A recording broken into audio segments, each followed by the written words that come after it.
You're looking so serious, I'm scared of you. This happened in New York City. An 8-year-old boy came home from school in the afternoon. At home, he had a very progressive mother. Obviously, she was single. He came home and asked, "Mama, is God man or a woman?" See, this is a big debate in America. Is God a man or a woman is a very big debate in America. You know, in the last election they tried to settle it and you know what happened. The mother thought, being a progressive woman, she thought through all this gender politics that are going on in the country, and after much thinking, she said both. Then the boy went into deep thought. After some time, he came back and asked, "Mama, is God black or white?" You know, in the previous election, they tried to settle this issue. Because racial politics is a very big thing. She thought through all the racial politics that are going on in the country. After much thinking, she said both. Then the boy went into profound thought. After much thinking, he came back and asked, "Mama, is God straight or gay?" She thought through all the politics concerned with that aspect of life and she said both. Then the boy jumped in joy, I got it, it's Michael Jackson."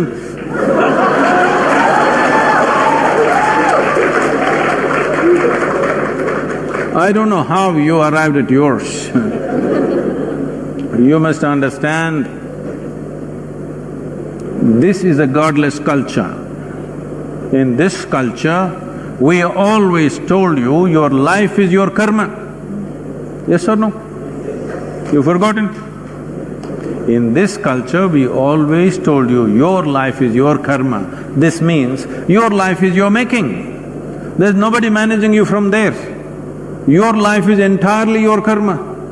You are tall, you are short, you are capable, you are incapable, you can do something, you cannot do something. We say, your karma. We've been telling you forever, your life is entirely your making. But this we have turned it into something else and now we are also start looking up, Uparwala. You're all engineering students, you tell me, is this planet round or flat? Really? It's round? Some of you saying no, let's go. Is it a round planet, I'm asking you? Yes. Is it spinning? So, you are not even on the North Pole, you are at this Chennai.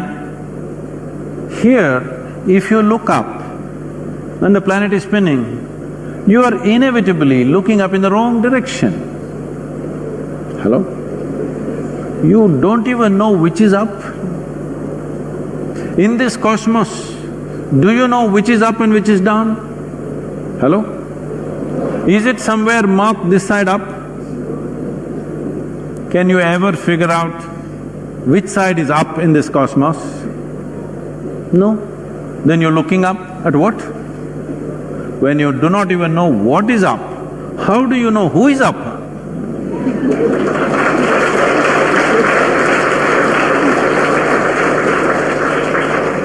Does it mean to say, I created the universe?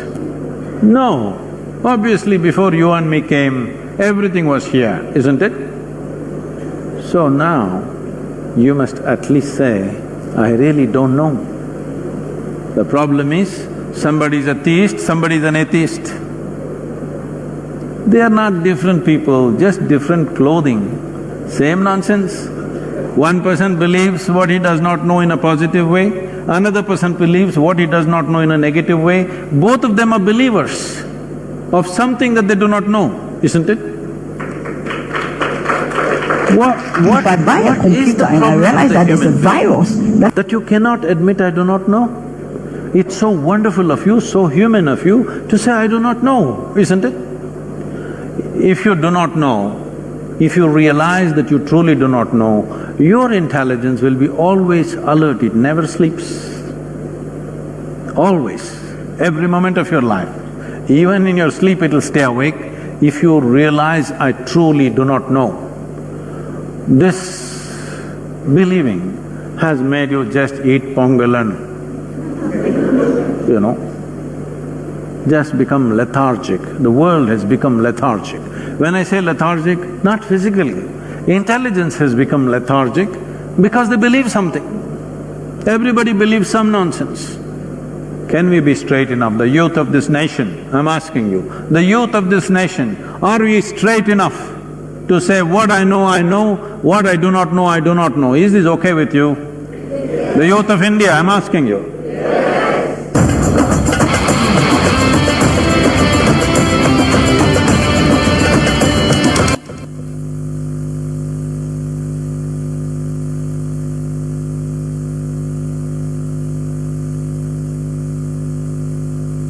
It's attacking the programs on the computer. It's not allowing the program to run as it's supposed to. If I buy a computer and I realize that there's a virus that is attacking the programs on the computer, it's not allowing the program to run as it's supposed to run, what do? I use an antivirus to attack the virus on the programming. Sometimes it can affect the performance of some of the programs on the computer. What do?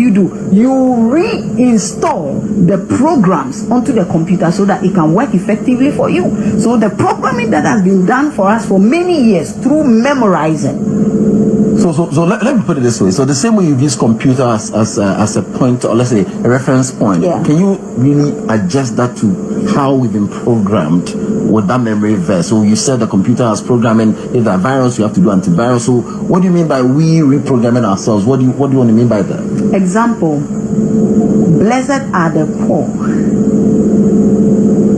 for they shall inherit the kingdom of God. You have been memorizing this. Blessed so are the poor. Blessed are the poor, for they shall inherit the kingdom of God. Do you know why? Go across Ghana and beyond. Study the people who are very committed to religion. It's not the rich, it's the poor. Because they have been programmed that poverty as a condition can take you into a promise. To that promise. That is greater. That is why some interpretations will urge you and tell you that your future glory cannot be compared to your current suffering. So therefore, by projecting into the future glory, you do not care the state that you are living in. Pain, but poverty, as a matter of fact, is not a condition, it's just a state of mind. So it is the mind that is poor, not the lifestyle, but the mind's condition, because it's been programmed to accept a certain way of living. So that programming will now reflect the kind of surrounding and condition you want to live in. So poverty is not a condition? No, it is a state of mind. Poverty is a state of mind. It's a state so if you want to be poor, you be poor. Yeah. Right? So if you are poor, it's not about you being promised heaven. Do you know that people believe that through faith and a lot of fervent prayer, they can receive certain royalties from even places they've not struggled or they've not toiled? Some people can, out of memorizing these things, they refuse to reason with the same word.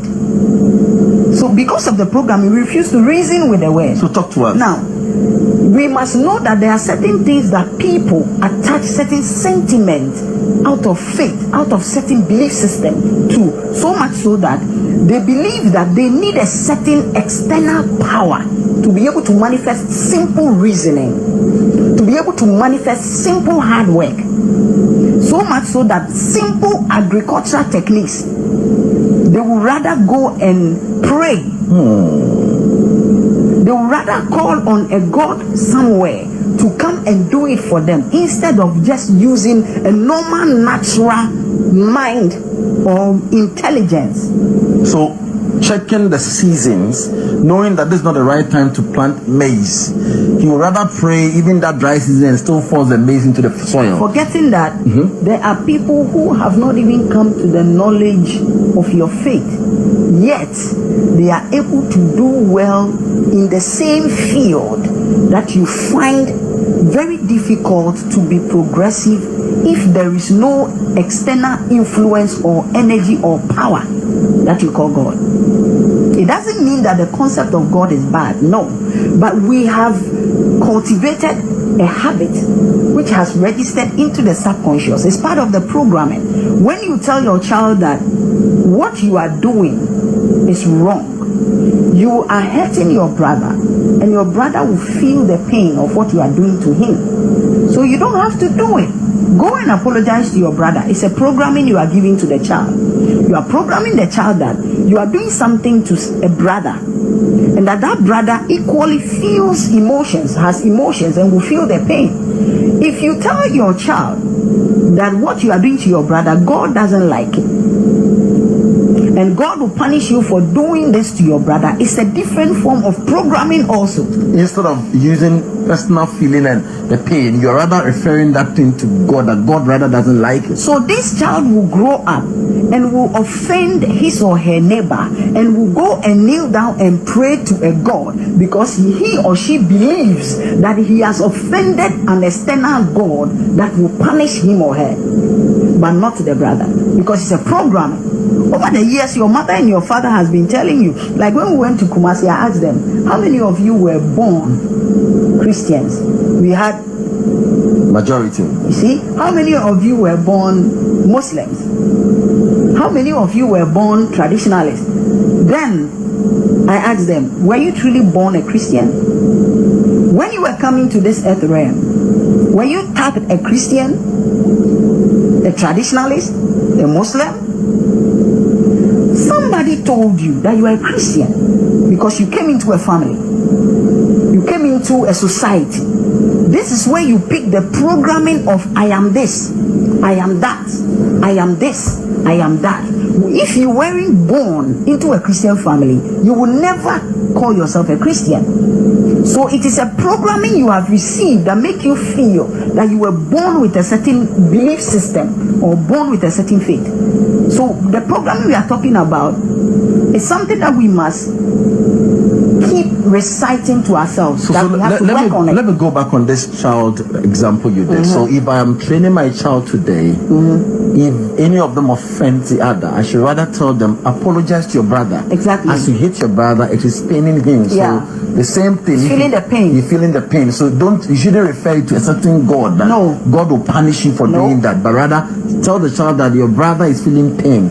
If he does the same thing, it is you. So you rather apologize to your child, your brother, than to apologize to God. That's it. The same way we do with our children when they offend us. When they offend us, instead of sitting them there, letting them know the extent of the pain that we are going through out of what they did, we rather attribute it to God.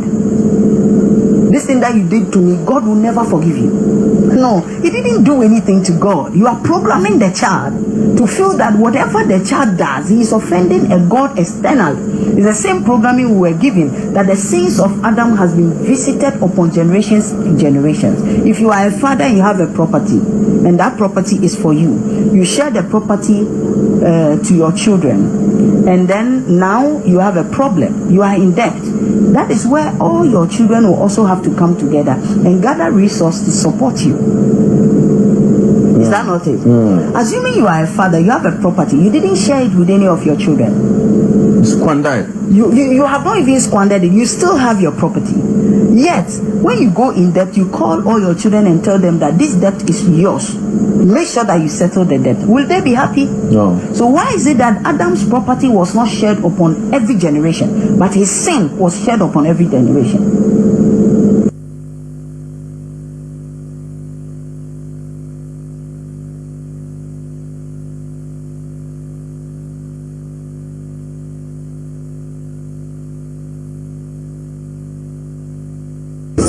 Báwo went from ló ṣẹlẹ̀ sẹ́nu ọ̀yàn yẹn làwọn normal ti àdàbò agbẹ̀ngà àbókí na àwọn làǹgọ̀.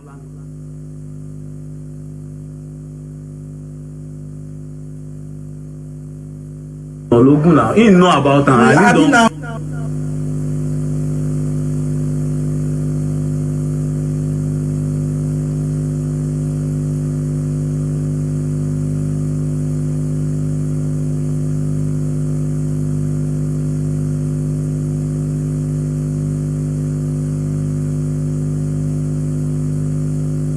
Good morning, good afternoon, good evening, and good night, great Biafrans and lovers of freedom. This is Radio Biafra House of Service coming to you through Radio Biafra London. My name remains Mazi, Jonathan Chinedu from Alu province of Biafra land, and we are here live and direct. Today is the 20th day of January 2024. Therefore, as usual, today is a day dedicated to discussions on religious issues. Therefore, I hereby invite each and every one of you to tune in to our Radio Biafra London, Radio Biafra House of Service, where we discuss everything. Nothing is exempted for discussions on this radio.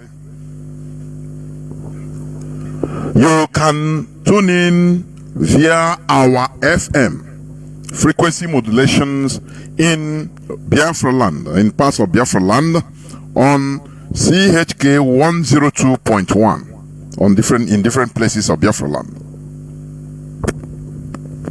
You can be hearing us also from satellite, free to air satellite. Free to air satellite. Obtain satellite decoder, free to air satellite. And you will tune in, you will get, or you'll be hearing our voice. In this free to air satellite, you'll be seeing different platforms of Yoruba, Hausa, Swahili, others, except Igbo. Except anything Igbo or any Biafra language. You know, our people, I said it the last time I broadcasted, our people has relegated our collective interest to the background. I am telling you honestly. If not for Biafra, if not for IPOB, oh my goodness me, I don't know. I used to say it will be marching happily to perdition, towards annihilation. And happily, or laughing happily. This is what they programmed. This is a program they did they introduced since 1970, after the war. They defeated us in a war. And we thought that the war has ended in 1970. Our people, we went to sleep. Everybody hustling. Oh, go to your normal businesses, hustle for yourself. Oh. They made sure they shred us into pieces, so that we don't care for each other, so that what matters for us or to us is personal survival. A race sentenced to personal survival will never survive. Are you hearing me? Nothing, no ideology connects us together. Nothing binds us together. Is it the religion? They use religion to cause even more harm than good. Religion divided us into pieces.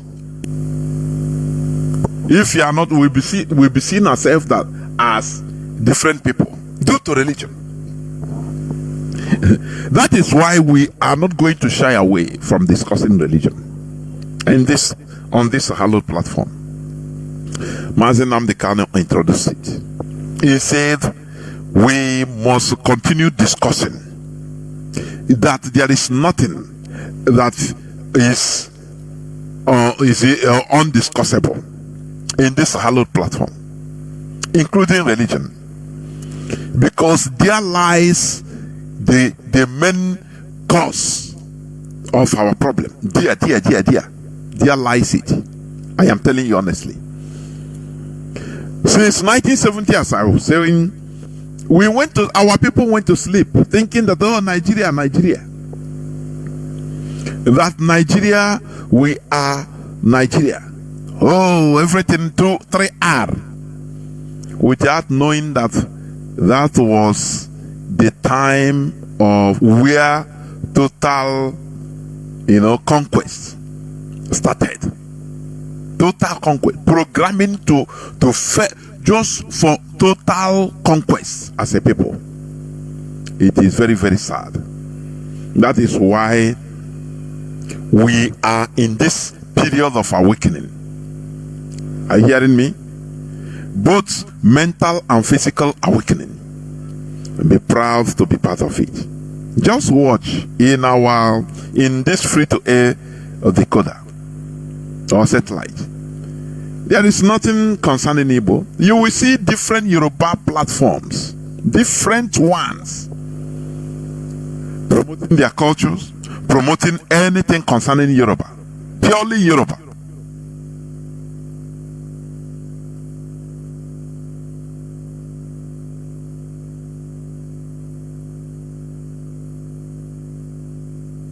Are you hearing me?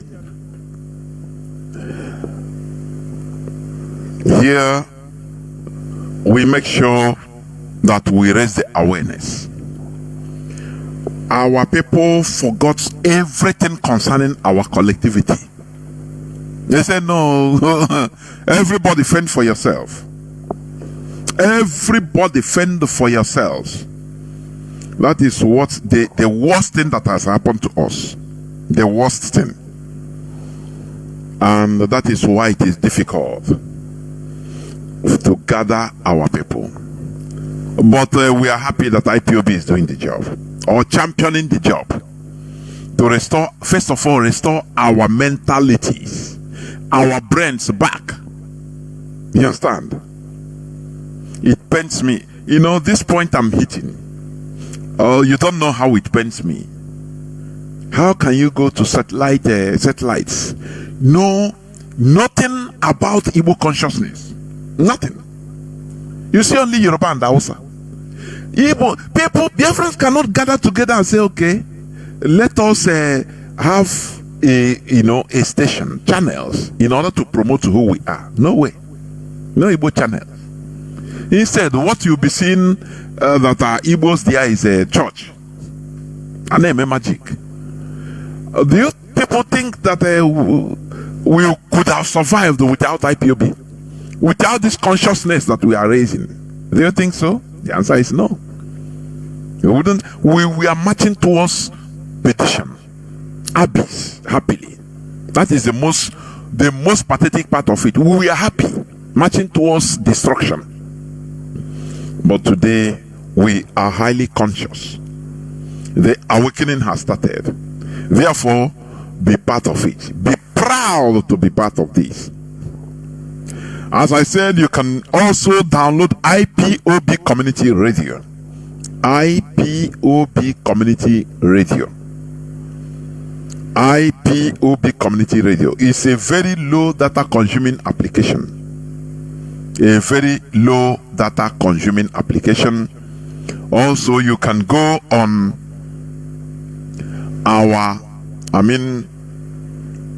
you can go on the social media on different platforms. Just ask Google, how do I listen to Radio Biafra London? You can hear our voice through IPOB Rapture Media, the Biafra Digest, Radio Biafra House of Service, and the rest of them. There are too many. Therefore, you have no excuse not to listen to this hallowed platform, please. Therefore, this evening, as usual, is going to be as brief as possible, because our people must call in order to aid their view, their concern concerning what we are doing. We are not engaged in this struggle because it is easy. Remember that we are not engaged in this huge, monstrous fight because it is, palatable. No. But because it is highly difficult and we need to liberate ourselves. Everybody must be involved one way or the other. If you are in ground zero in Biafra land or in the wider zoo, you are there for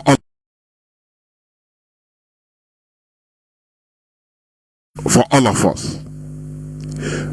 We that are outside in the diaspora, we are here for you. Anywhere you are, whatever you have to contribute in order for us to liberate ourselves in a coordinated way, please do not hesitate to do that. What we are fighting is a very big not a very big monsters. The hardest job in this world, according to what Mazi said, which is right. But we must continue. Therefore, draw nearer to your listening devices, because today I'm going to talk about religion and government. Religion and government. That is the topic of my brief submission today. I am late, yes, but sometimes it is better to be late than never. I am telling you. Seriously working towards being regular as usual.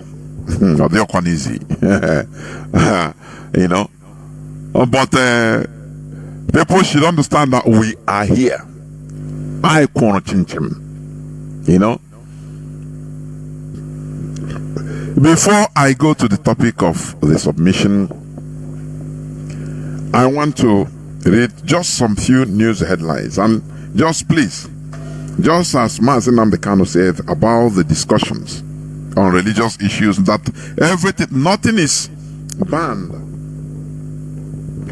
nothing is exempted from discussion, nothing is anathema here on Radio Biafra. Please, I want you to hear it from the horse's mouth, from Mazi Kano's mouth. Please, I want you to listen to hear it when he said it, that we must discuss everything, that nothing, as long as it's truth, that we must talk about it.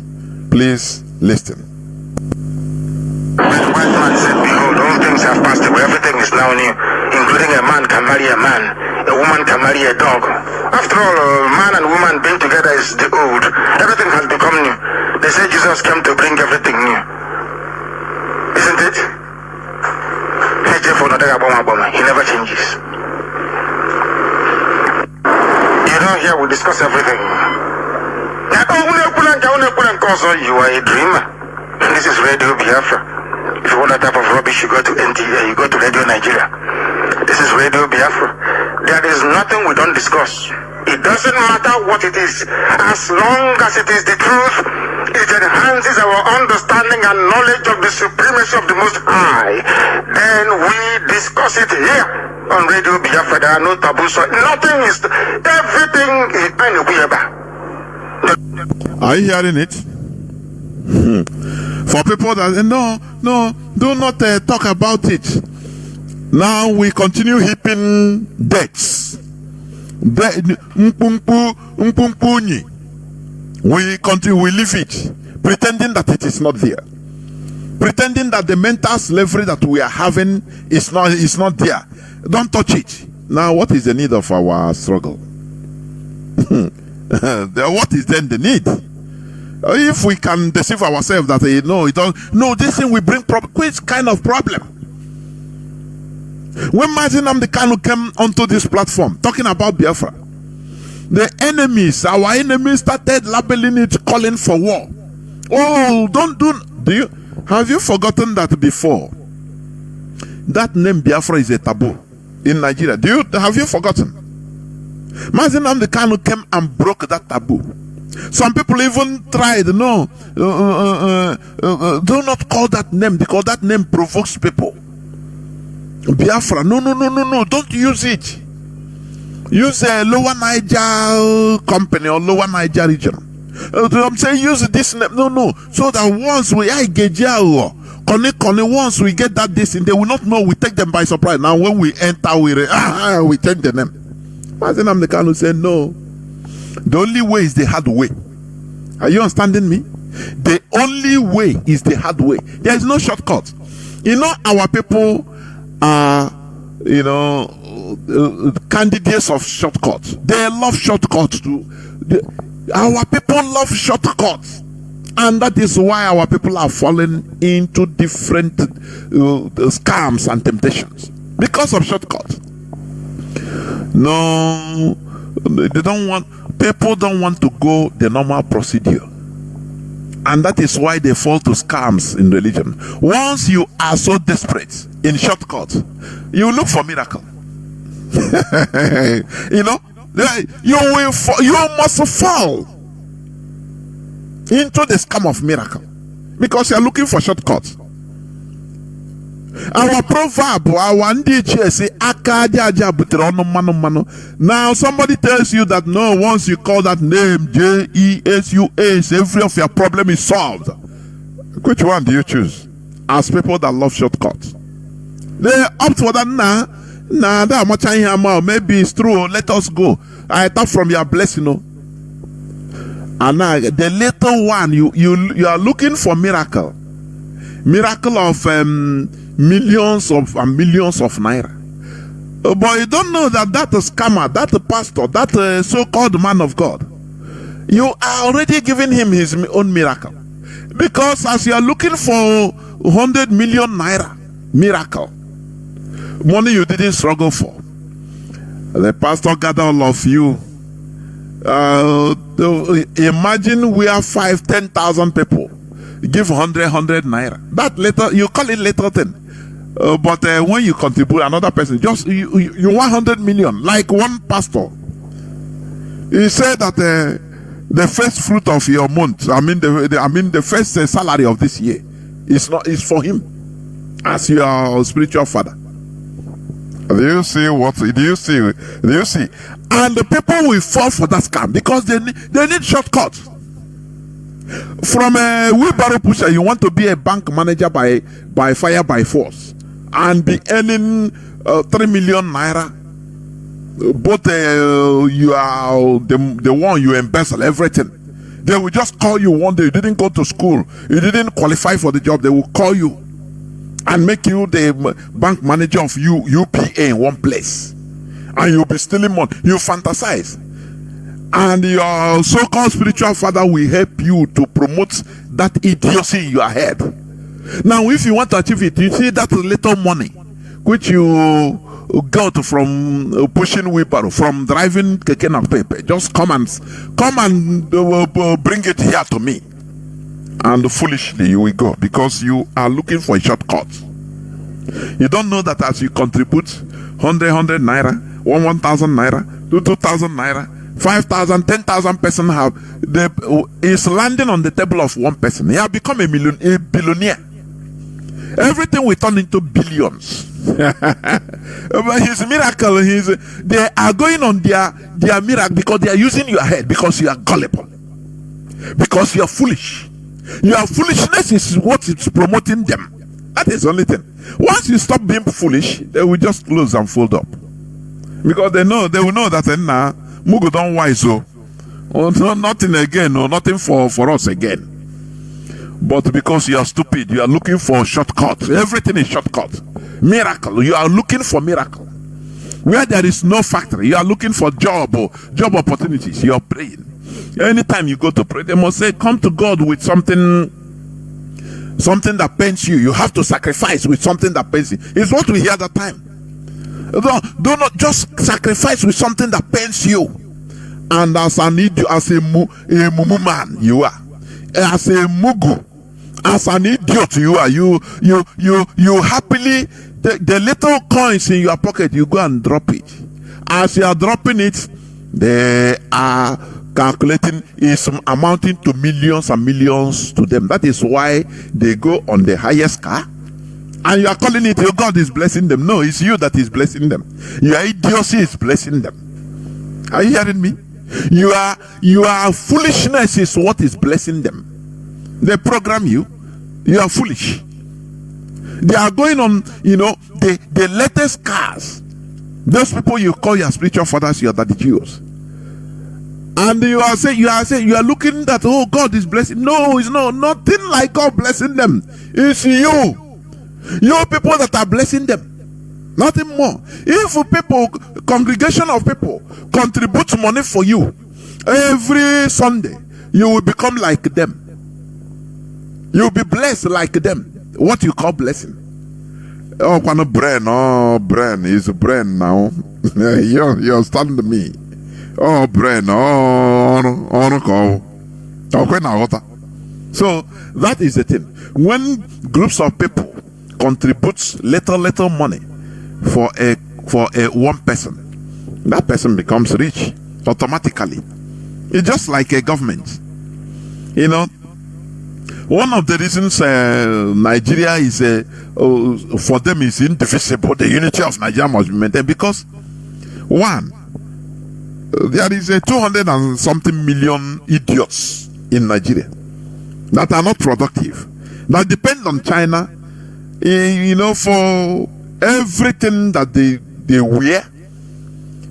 They depend on China, Japan, America for cars. They depend on foreign countries for, you know, even fostering their homes. So it becomes a big market.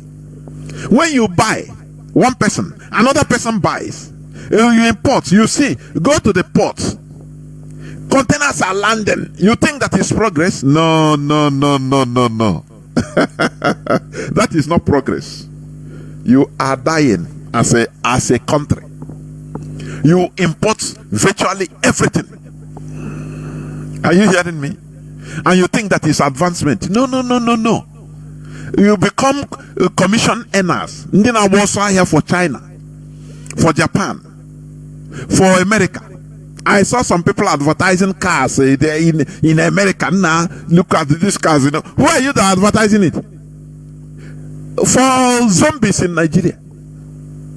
People that we claim once they buy Tokumbo being used for how many years by real human beings outside, they'll feel that God has blessed them. So Nigeria being a non-productive huge population is a big market for the whole world. Anything they bring, even in car engines, cars that are supposed to be destroyed in Japan, in South Korea. I saw South Korea is one South Korea tourist guard proudly telling the tourists that the cars we use here, it has a lifespan of 10 years. After 10 years, the cars in South Korea, producing cars South Korea expires, and it will be destroyed in order to manufacture, mold it into iron and plastics to manufacture other things. But later they found the market in Africa, mostly in Nigeria and Ghana, where all these cars that they reject, that have expired in South Korea, are highly solicited in Nigeria and Ghana, and they are now selling it. You know, it becomes a huge market. Imagine that you are there as a tourist, as a Nigerian, won't you? And people, they clap because they found a zombie, foolish people that are not productive. Do you see how African countries are? Let me tell you, like Nigeria, you don't produce nothing, no value you add to the world. Let me give you example of how Nigerians are, or as a country, black people are. You know, in a market, just like Nkwonewi, you see, if you go there, in every market in our land, there are many people. You know, for you to go to the market, you will have money either to buy, or you have products, goods to sell. That makes you an active participant of that market. Are you hearing me? You see people who open their shops because they have something to sell. People coming and being dragged, and I come by now, I have this. They have money to buy, which means they are participating in that market. But when you see somebody, you just rigmaroling inside the market. You don't sell, you don't have no goods to sell, you don't have no money to buy. What do you call that person? You're a simple idiot. After the market, everybody will go with happiness. Either the goods they buy, they make nice business, or they sold and have nice gain. The zombie will be going. Maybe he will not even be able to eat, take afternoon lunch, because he doesn't have nothing to sell, neither money to buy something. So that is how Nigeria is in this world, in this planet, where productivity is needed. They are just rigmaroling inside the market, consuming. Every time is consuming. That zombie inside the market that don't have money to buy to sell. In the afternoon, the little money he has, people will be commanding, Mama put, please put yam. Put yam for me, put my and mama, put garnish it with agidi and the stew. The idiot, the little coins they have, he will also sit down and eat if he has anything. That is how Nigeria is. Just take a look inside your parlor. The whole materials there, even including the shirt you are wearing, the boxer you are wearing, the pants you are wearing, half shimi you are wearing inside. Are they produced in Nigeria? Okay, you are here, you are listening to me. Whoa. Are they produced in Nigeria? What about the car you are proud to be showcasing your car? Is it produced in Nigeria? Is it manufactured in Nigeria? It shows you that to real people that are in this world, cracking their brains, government working, making people to produce, because productivity is one of the characteristics of a human being. Productivity. But lo and behold, we are big market. We market of consumers. Are you hearing me? Very, very sad indeed. You know, Africa, we need to rise up. Do you know that Congo has a deposit 80% of cobalt? When I saw this, I was shocked. 80% of the world deposit on cobalt. And do you know cobalt is being used in manufacturing battery? You know the world is going green. Electric cars, electric bike, you are riding, you are soliciting everywhere. Oh, eco-friendly, this and that. They are is in Congo. 80% of the world deposit is in Congo. But go there and look at them. It's infested with, since right from colonial time. The first time King Leopold set foot there, things change for worse till today. And let me shock you, Congo in Africa has, after Nigeria, in number of churches in Africa, Congo is number 2 after Nigeria. Go and make your researches. Do you know that? They are being, Africans are being programmed to live happily in misery. I don't want to preempt, please. Let me just go into some news headlines, please. Let me just go into some news headlines. And one of the news headline, there is this fake news. The zoo, they know how to fake news. They are purveyors of fake news. That they captured a commander, ESN commander, Lionheart. This is simply fake news. This man has been expelled from IPOB, I think since 2020 or 2021. Let me play for you. Since 2020, early 2021, yeah, he was dismissed from IPOB. Let me play for you what the voice of Mazi Kano, when he expelled, when this guy was dismissed, who the zoo today is calling IPOB, ESN commander, Uchecheze, aka Lionheart. Listen. Listen. His name is Uche Lionheart. If you find him, listen. Uche in the state. He is working for the zoo. He was the one that compromised our structures in Iguacha. The same thing he tried to do in the state. We are investigating if he had a hand in the death of the consul in terms of giving away his movement. His name is Uche Lionheart. If you find him, you know what to do. He's a traitor. He is a traitor. Very, very important. Of course, Onisha will comply. Do you hear it? So that when the Nigerian government, when they write all these their fake news, you know how that they have come. You counter them.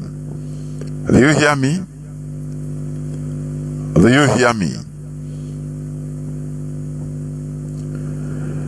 Once you heard or you hear their propaganda, you know, Mazi Namdekano is an Illuminati, a wise man. He called on, he said, can you handle propaganda? Can you? Okay. Let me go back to just one or two news headlines. And this news headline came into, it drew my attention. You hear? Let me read it. It drew my attention. Let me see. And the news, he said, the headline says, CBN to decongest Abuja head office. Relocate some departments to Lagos. January 24 news headline. You people don't understand. You know, the last time on the 16th, I had a broadcast. I asked about what do we do about the foreign, how can we solve the issue of foreign interference in Africa? And I had the opinions of people. And I also put my own opinion. I played the voice of Obi when he said that he, as a presidential candidate, they called him as they are calling others. He was lamenting. How can foreign powerful countries, they will be calling you, they called him to come and declare what you are going to do, their interest you are going to, they will stipulate your interest. I mean their interest you are going to protect. And when you look at it, it is 95% foreign interest and only 5% your own interest, or less than even. That's how can they called him and say, give him, okay, we are going to promote you. We have the media. We will promote you and put you there. Forget about you are idiots, you call citizens that have PVC. They are not king makers. It is we the West, we are king makers. So what is there for us? We will promote you in our media and sponsor you any money you want to promote. Don't you see when directly in 2015 election, didn't you see Obama? When Obama was the president, he intervened directly and campaign. His campaign manager was brought for late Buhari. Don't you? And in a country of 200 and something million people, they look at it as normal thing. No person, people look at it and digested it as it's normal. American, they had the campaign for Buhari. I mean, American president as of that time, Barack Ben Laden Obama, he came on video and campaigned for Buhari. If Nigeria is a country, let me tell you, they would immediately, people will come out and disqualify Buhari direct, not disqualify. Even if people will rise up and disqualify Buhari because of foreign influence. Don't you see how they investigated Trump for just small, whether they have a foreign, Russian influence during his campaign? You know, as orangutan, you don't understand what it means for foreigners to intervene to influence your governance. You don't know. You don't know because you are not meant to know. As a primitive Neanderthal, you are not. You don't care. What it means in general is, once the foreigners or foreign governments have influence in your government, finish. They will be defending foreign interests more than your own. But do Nigerians know? No, they said, nah, beg, let them, nah. You don't know that, they see you as idiots, as lower human beings. Now, when I played, our brother, I love what he said, Mazi. He said, no, if he's in, I say, in the Nigeria setting, listen, in the Nigerian setting, if it's me, if I'm in the shoe of Obi, I will not defend Nigeria. I will fall and sign anything there, sign everything and go into that power. But Igbo man, now we are not good in politics. I know I used to say this. We are 0.0000 in politics. They want to use their force to save Nigeria. You know, they don't understand that Nigeria is just a marketplace for foreigners, where you have to fall in. And when you enter there, now you defend the interests of your own people. Do you see what is happening today? Tinubu now, he don't care about the lives of Nigerians. So he is defending foreign interests. He opened border for even toothpick to come in. And the IMF applauded him, say, yes, you're on the right track.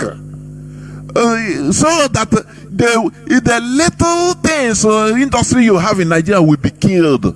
Everywhere will be overrun with cheap goods from America, from China, they applauded him. And the companies, factories will fold in Nigeria. And now they sentence you into importation. Now, if you are selling something, for example, toothpick, a packet of toothpick for 100 naira,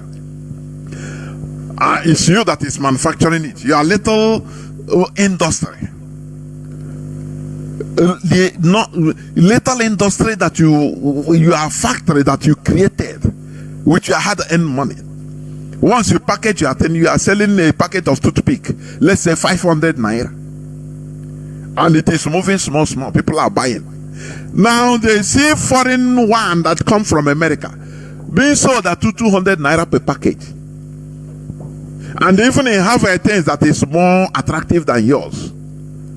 What do you think people will do?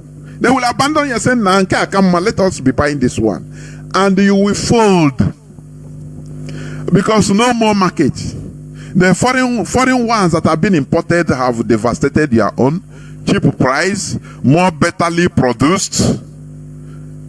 Do you see it?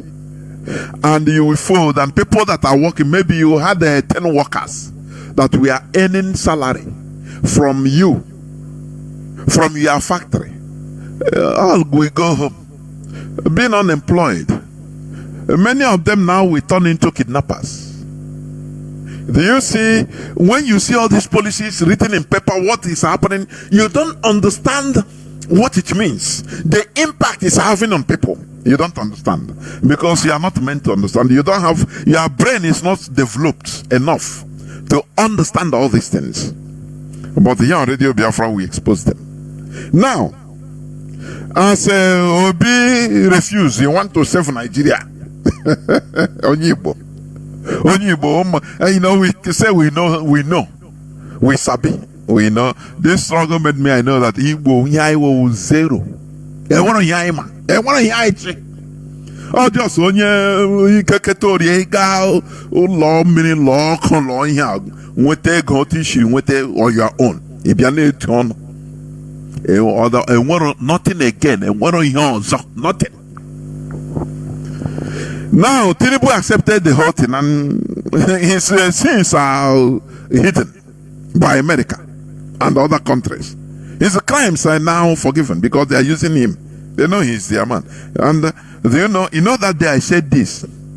If I'm Obi, I will agree and enter. If I'm representing under Nigerian setting, I'm not talking about Biafra, because under Biafra, even the population of awakened people will not allow it. If you want, go sign anything. People will disagree. People will come out and burn you alive for not serving if they detect, because Biafra will be a country of awakened souls, awakened men and women, not like zombies in Nigeria. And that is why we are here revealing things that you don't hear on mainstream media, including religion. We don't shy away from it. You understand? So Tinubu now, he is doing his thing. Why defending American interests? Why defending European interests? They are supporting him. They are backing him up. Now, as a Lagosian, as a Yoruba man, he will use that opportunity to give small to their people. He will take permission, say, Oga Biden, I want to relocate this CBN to be in my village. You tell him go ahead as long as any person that talk. Don't worry. We are behind you. That is what I said that day. As long as you are representing their interest, you will use the little opportunity. That 5% local interest, you use it to do your own people. And they want to first of all save the wider Nigeria. Don't you see? Good luck, Jonathan.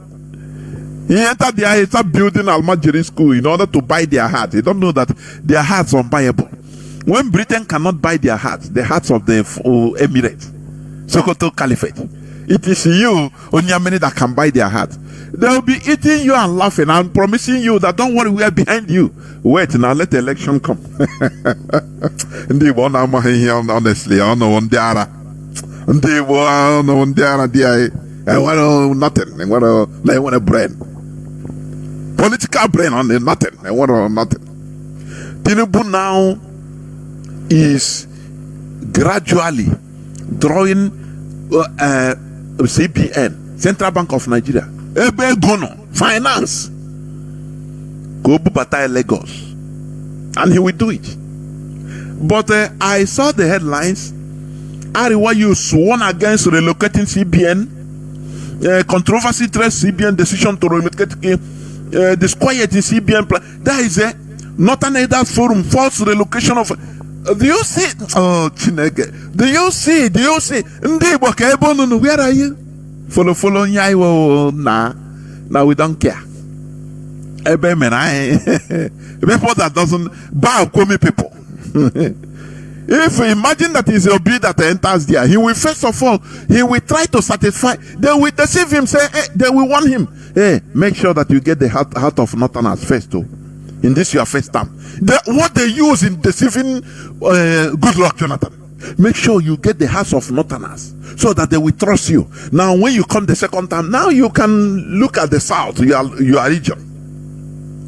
And now he agreed. He don't know that they are making him to walk their place, and after there will be no second time for you. Sometimes I'm sick. Which people only I burn down the equatorial forests. Okweman I pygmy. This the anapo pygmies. He's our cousin. It's true. But we're supposed to develop our brain. I don't know. The brains we have here just for here go only. We don't have this brain for political brain. You've been a choker. Oh, guys, hey, no, you are talking to me for my country? To sell my country? I cannot sign this. I will first of all represent Nigeria as my country. I will I will build Nigeria. I'll make Nigeria a functional, productive country. American government, the White House will tell him, okay, you are highly patriotic, aren't you? Okay, we will call you, don't worry, we love people like you. Go, we will call you back. We will support you to build Nigeria. Immediately he move out, they laugh, they say, look at this orangutan want to be, he don't know what is happening, he want to build Nigeria. Okay, we shall see. They will even block his number from reaching White House. They will block him, he will not reach them again. Are you hearing me? And the politics, Nigerian politics, the only thing to stop foreign influence or intervention or foreign interference in our land is when people are awake. You don't toy with people because you cannot kill everybody. You cannot toy with the people, the population. People that are awake, you toy. You see IPOB. Do you see IPOB? That's why IPOB is uncompromisable.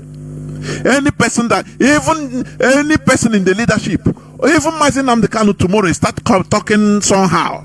I am gonna go now. For your information, we are. I said the worst thing that Mazi Nnamdi Kanu did is to awaken us. Even if he come tomorrow, start talking like we are not going to take it like Wazirike. No, we will say nah. Thank you for doing this, awakening us. But this road we are going, you are no more representing us. You are no more IPOB. I happy move forward. Don't you know that? That is awaken the mindset. People that are, even if the leader is have compromised, you start following him with sentiments. Hey, and enter all into abyss. No, this is not IPOB. For your information, now for you to know it now. Mazi Nnamdi Kanu said it.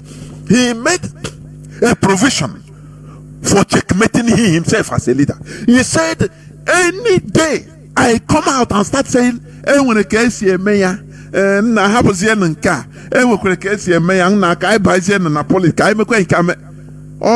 you know what he said? Do you know that he didn't pity himself?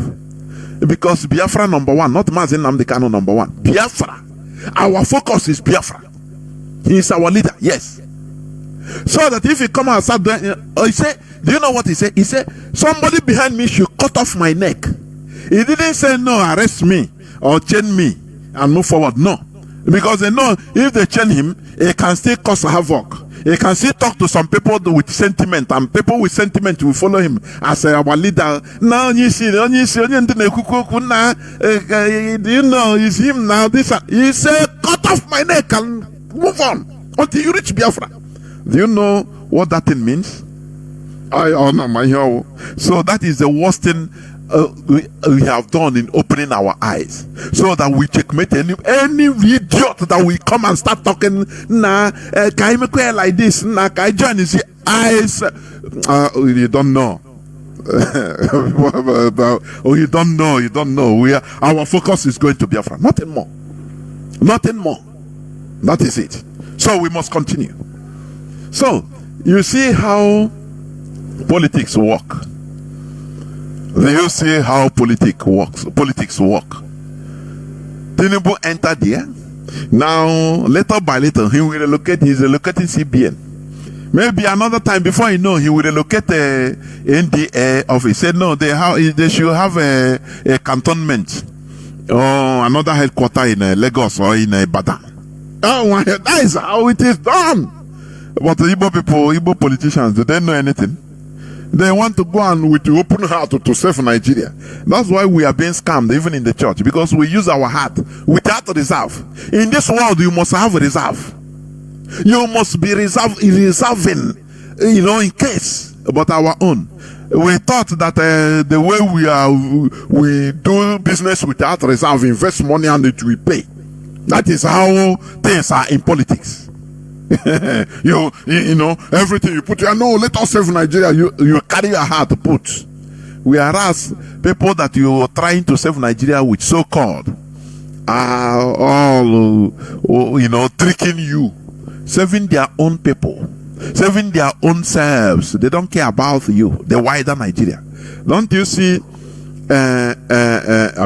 Mietiala, Fulani terrorists.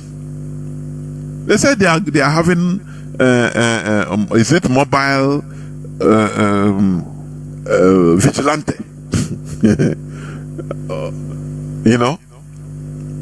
Mobile vigilante. That is nomadic vigilante. Nomadic vigilante.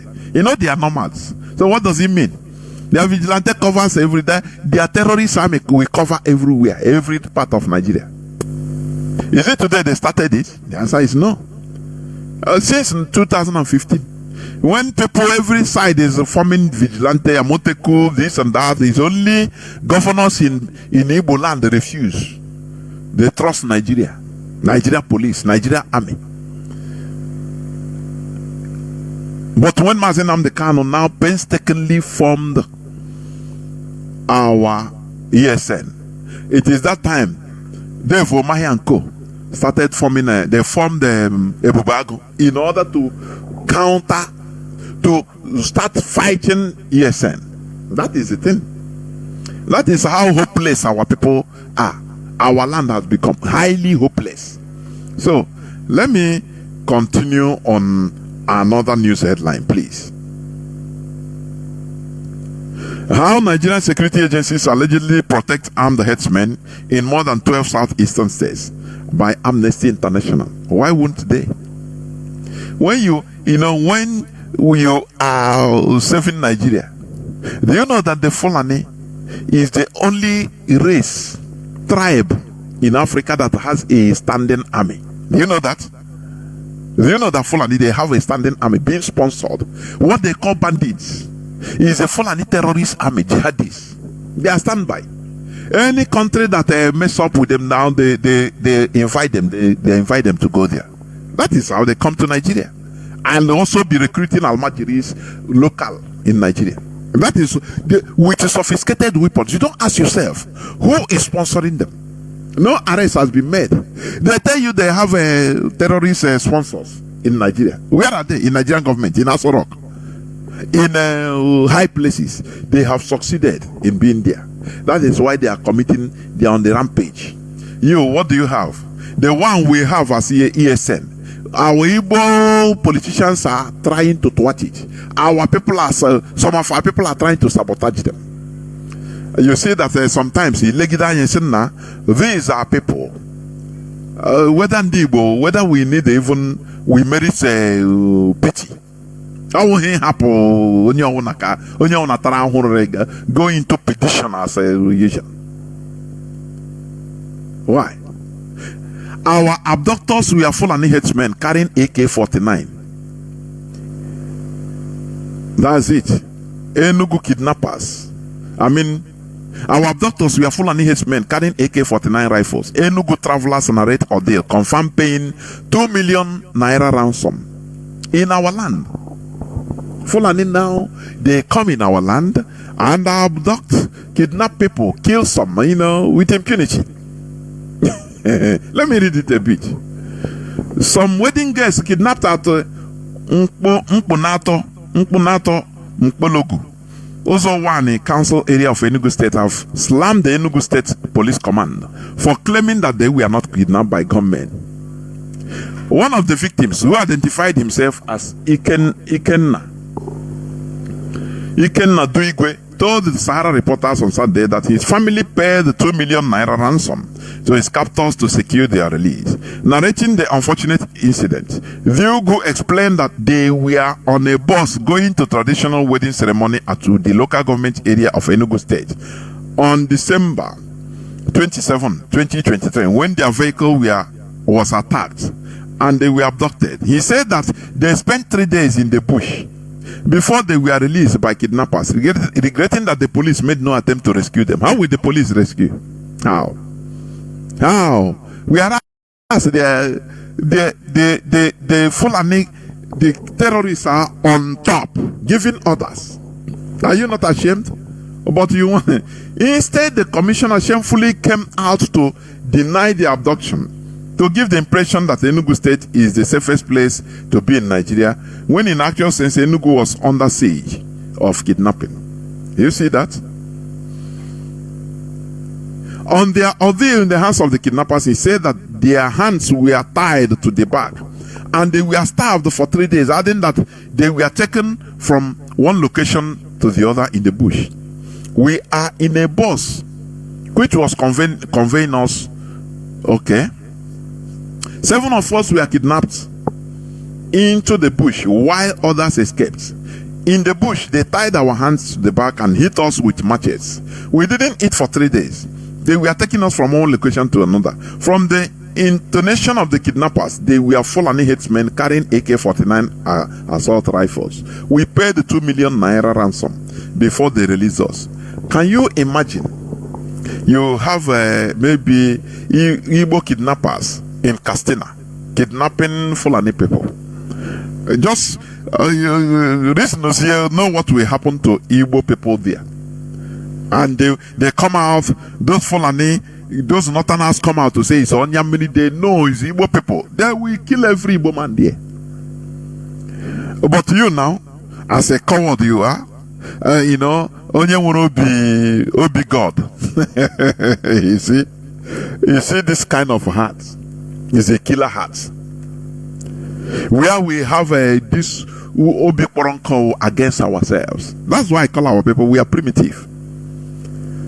Unless an awakened mind, an awakened Biafran, you are not primitive. Yes, you have been redeemed from primitive mindset. Otherwise, our people are primitive.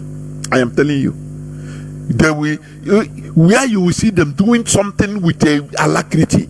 When the person is our own people. Whereas others, people that know, if they are dealing with you as a foreigner, they deal with you with a game bogi. Do you see that? Do you see the difference? You see it?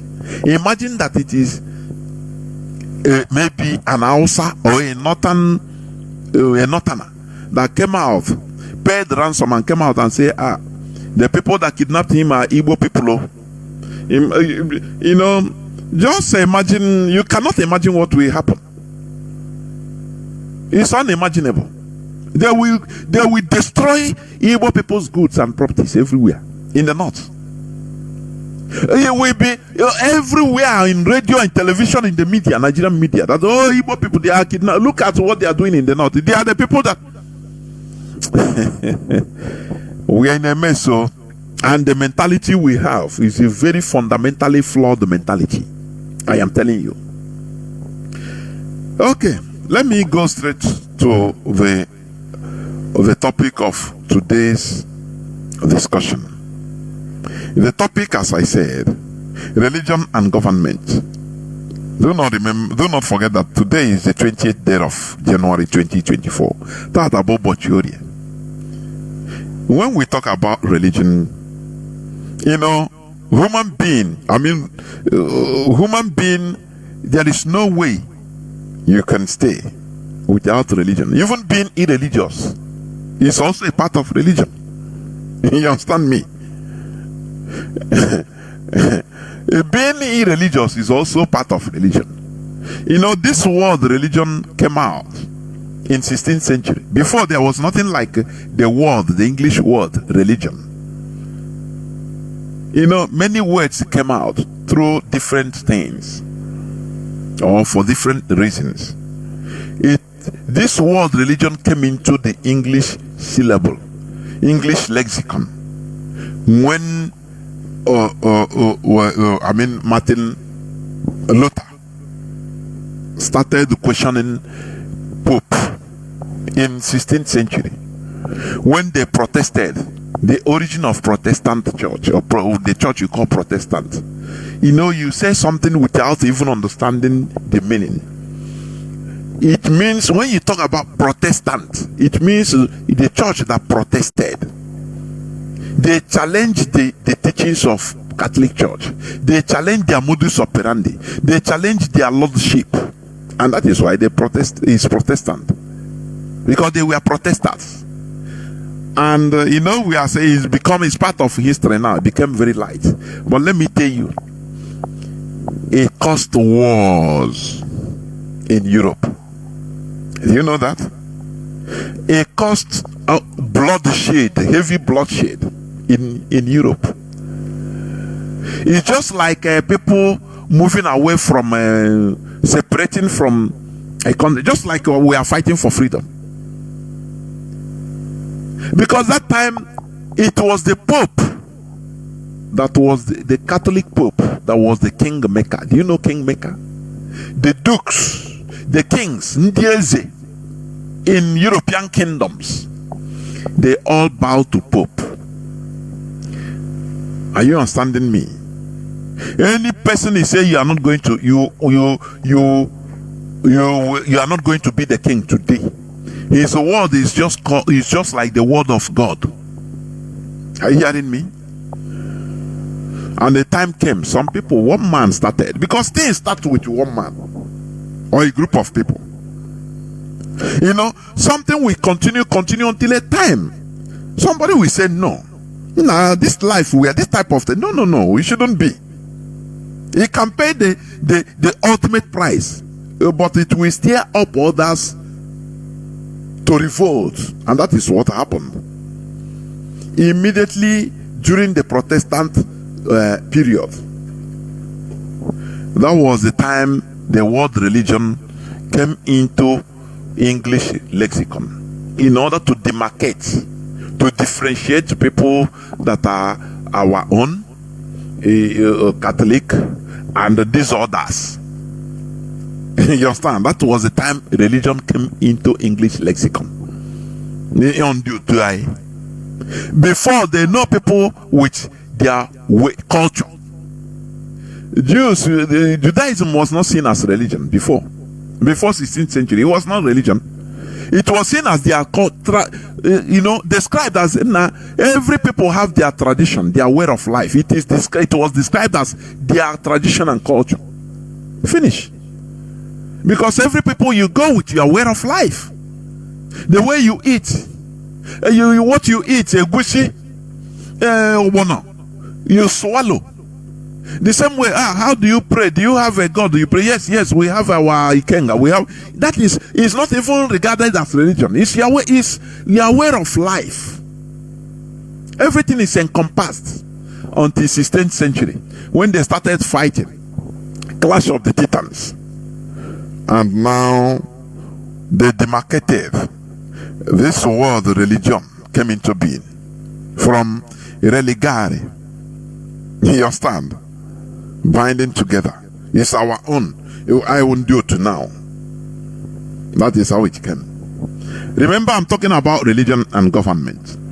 One of the theories concerning the history of religion is that as prehistoric hunter-gatherers evolved into larger communities, there was a need for a force to encourage cohesiveness and cooperation in society. You understand?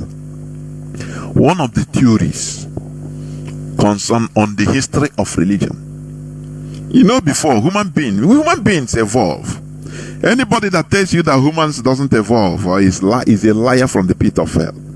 Just check ordinary telephone, this smartphone or mobile phone that came commonly into being in our presence. Not how long now? Is it up to 30 years? No, it's not up to.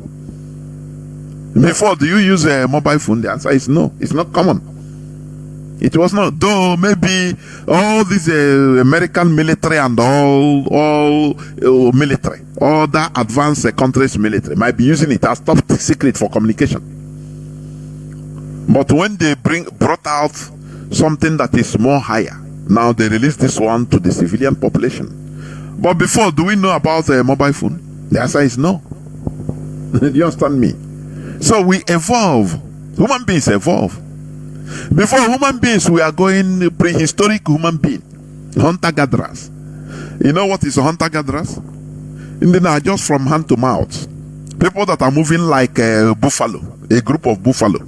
If they see where there is grass, that is why they run around. They can, all these animals, they can move around. They even move thousands of kilometers, cover thousands of kilometers year round, because they are looking for fair weather, food, and co.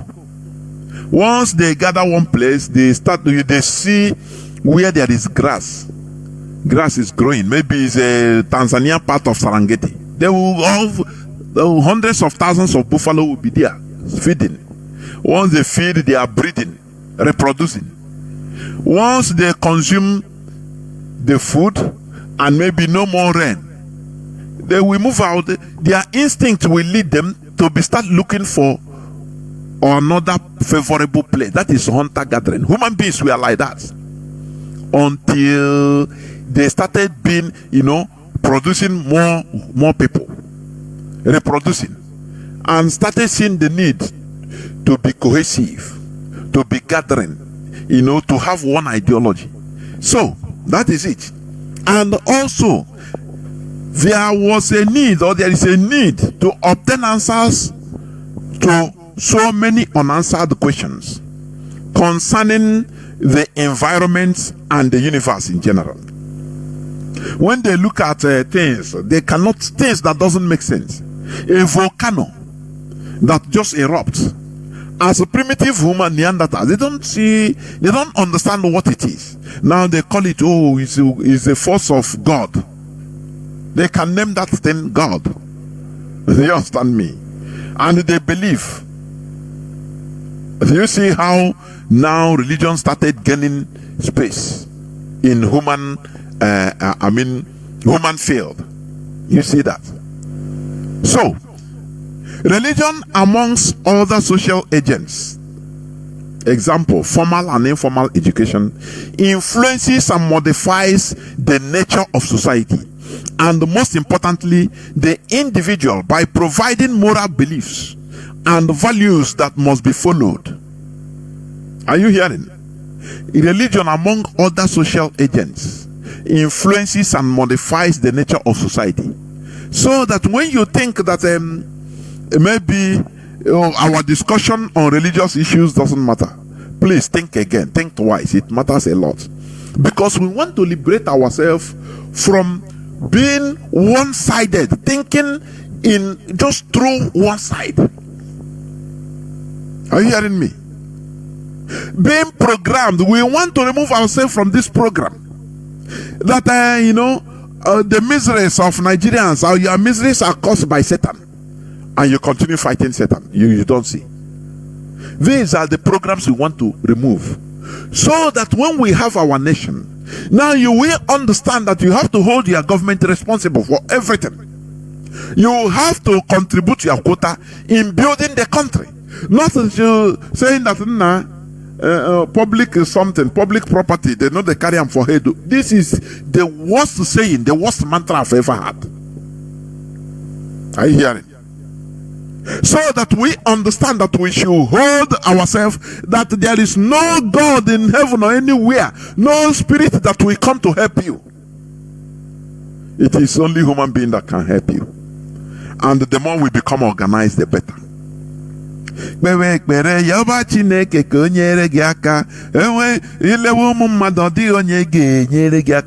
All these are things they use in programming our head. These are fundamentally flawed songs and mantras that is controlling our lives. These are the programs we want to remove. You understand? Like this song I sing. You have to be praying to God to help you, because if you start looking to human being, he will not help you.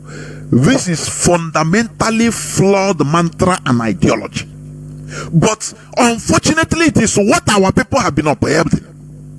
Do you see the need for us to change and reverse in ideologies we have? Because who is going to help you? See, human being. We need ourselves as humans. And that is why we need organization. What is organization? Governance. It's a simple governance, and there comes politics. Do you understand? I tell you that our people, we are zero in politics. That is why we always fight. In a group, you see Igbo group divided into pieces because of lack of politics. Somebody will rise up in a group and be talking. You don't know how to talk. The way he talks is in his bedroom, commanding his family or talking to his family. He think it is I'm saying the truth. What I'm saying, that is how I would say. It is. There are spaces, there are places that even that truth becomes destructive. Are you hearing me? There are places, spaces you will be. Truth, now that you perceive as that truth, it becomes destructive. The way you say it will now become, it should become another thing, another way. Because there are many people that are there. If you talk to people, a group of people, the way you are talking to your family, some people will pick offense, and rightly so. That is the politics. So that you know how to address people. So that you know that thing you call truth, you want to speak it out. You know how to put it out in a group of people, so that it will be palatable. It will be understood. It conveys the same message, but the way you put it. Are you understanding me? That is the politics. So we need organization. And religion is one of the factors. But unfortunately, we are programmed, imposed in a foreign religion that is not representing of Europeans are fighting. Germany, fighting England, fighting Rome in order to liberate themselves. Do you think all these things now is just like when we talk about Second World War? We talk story from 1937 to 1945. Very, very quick and palatable. But you don't know that it was devastating. That took lives of millions of people. The same way when we talk about Biafran war, as we don't see it, it is very light. But people that experience it makes them remember something that touches them. Even some of them will start crying because they experienced it. So when we talk about the religious wars in Europe, trying to liberate themselves from the grips of Catholic Church, it is real. It brought out wars. I say centuries of wars. There was one time they fought what they call 30 years of war that led to the killing of more than 30% of Germans. Do you know that? Go and research. Study about 30 years of wars in Europe, the religious wars that led to the Westphalian Agreement of nations being sovereignty agreement. Do you understand me? So when we talk about this, it is not something that is light. So religion is something that normally is for organization. But the most unfortunate is we are being imposed. You understand? Religion that is foreign to us. And the motive of that imposition is to control us. And it is working for them. To separate us into piecemeals.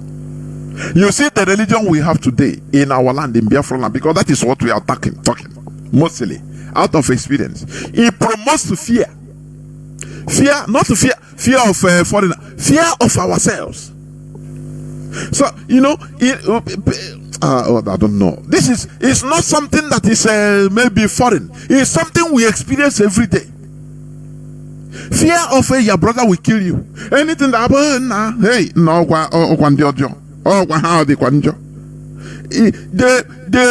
they make you start seeing bad in your brother. Dear boy, running away from your brother and sister. This is what this religion have done to us, and that is one of the motives, so that we can never agree. We can never agree together. Instead, you prefer to see your brother, an American far away that you've not seen, as your own brother, but your brother you demonize him. That is what religion has done to us. Now, let me continue. Let me continue.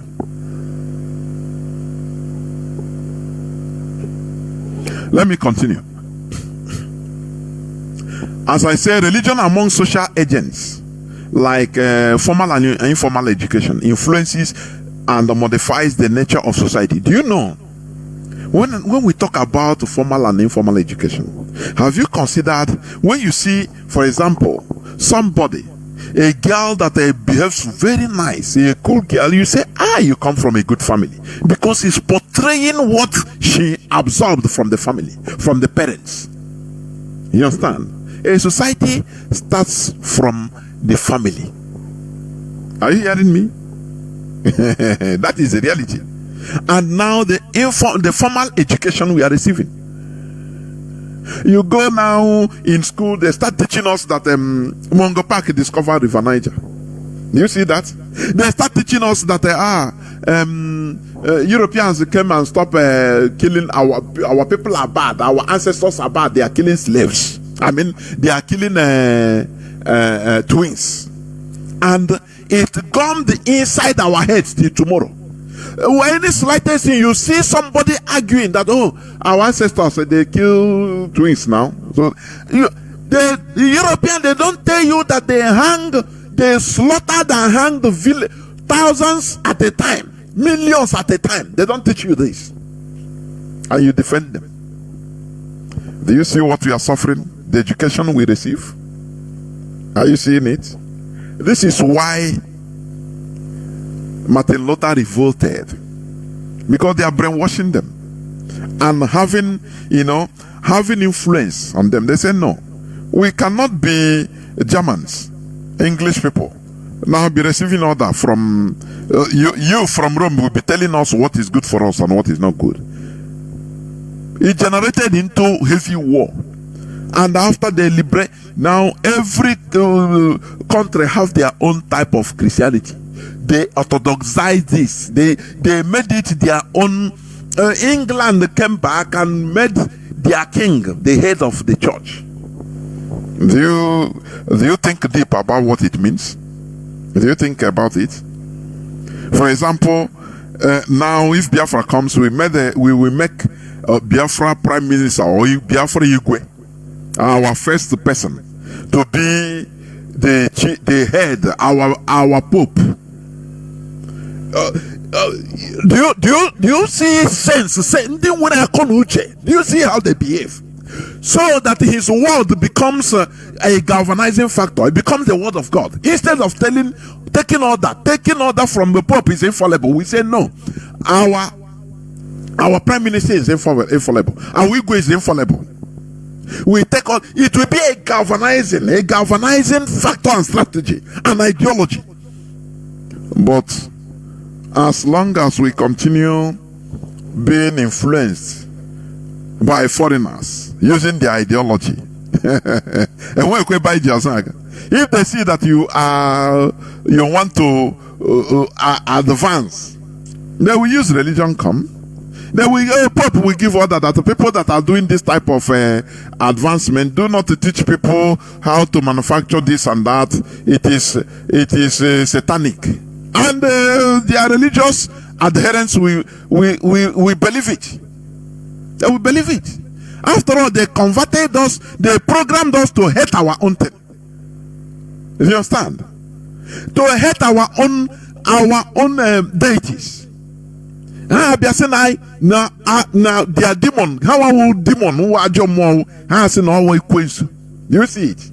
And today I now cast a quiz, which is one of our deities. But do you know what? Do you know there is a company? I saw the advert.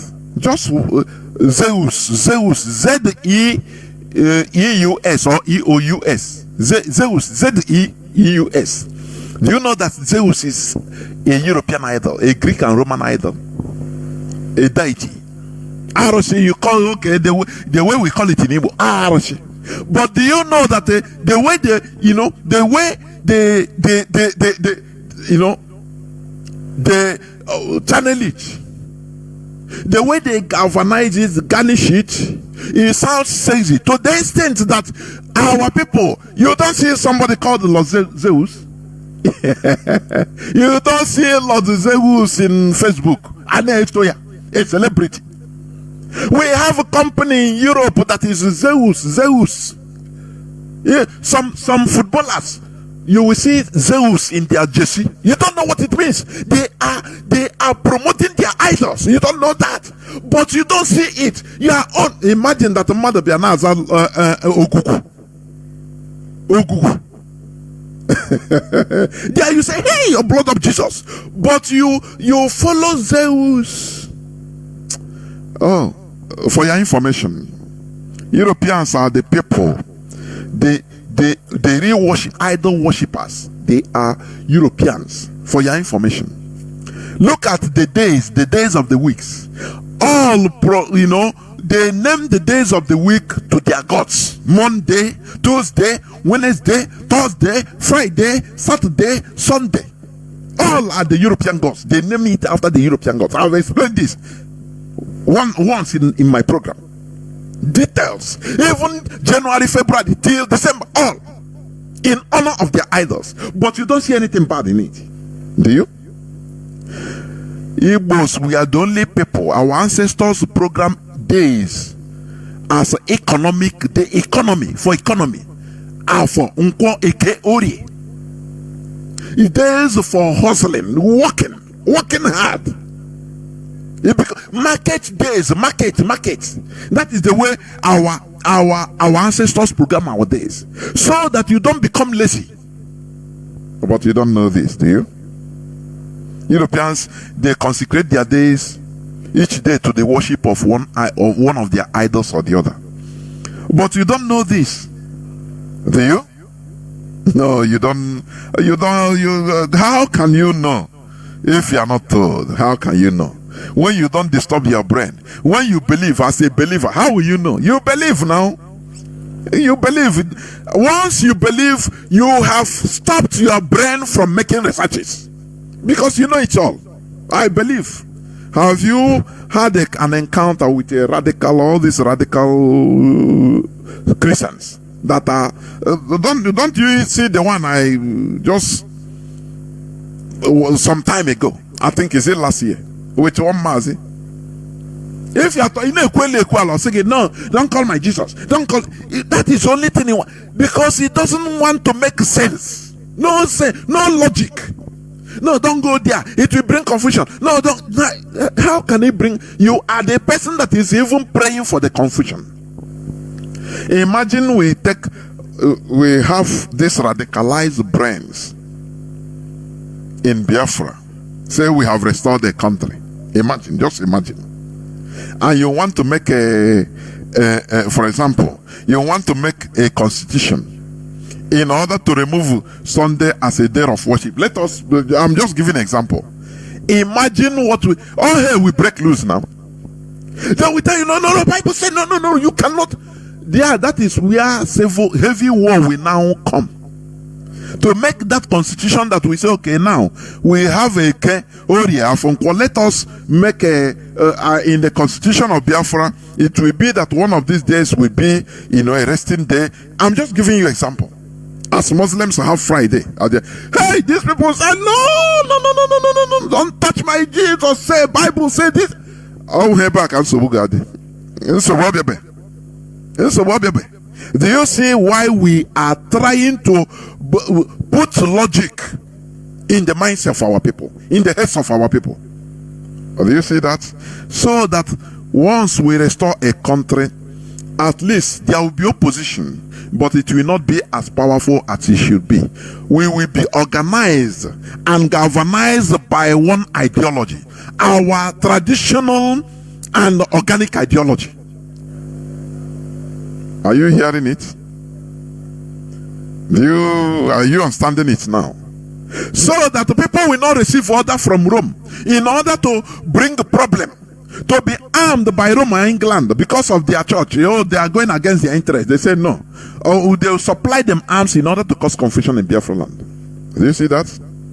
Or by America through religious sentiment. I've told you this and I repeat it. We are in a world whereby there is no justice, number one. What is happening is just, window dressing. Window dressing and, how do you call it? Painting, whitewashing. If you know how to play the game most, now you win.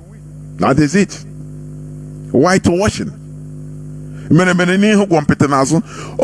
for the interest of your people. That is it. America, you see that they are championing democracy, they are championing free speech. Who tell you that? Talk now something that is against them. Is it not free speech? Gonzalo Lira, an American citizen, wasn't he killed in Ukraine? In Ukraine prison, he was tortured to death. What did America say? Nothing. Because he's critical of them, of their government. But they will tell you, we are championing free speech, democracy.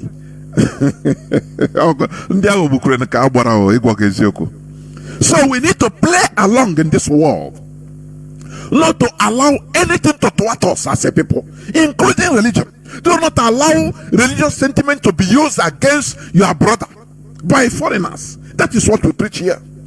Do you think that Russia that banned Jehovah's Witness some time ago, do you think that they are crazy? They know what they did.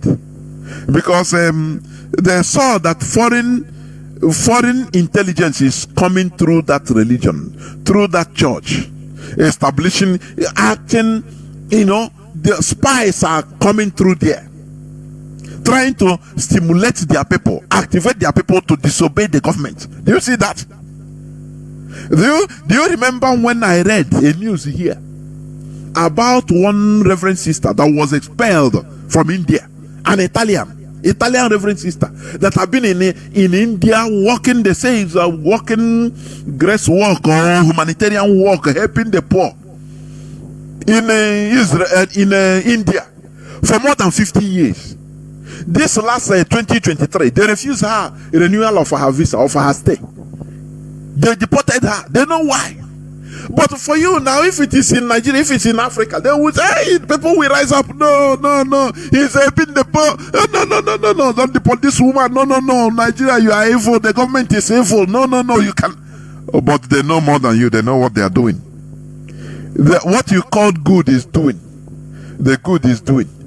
The evil she is committing is outweighing the good. It's just like in 15th century when Japan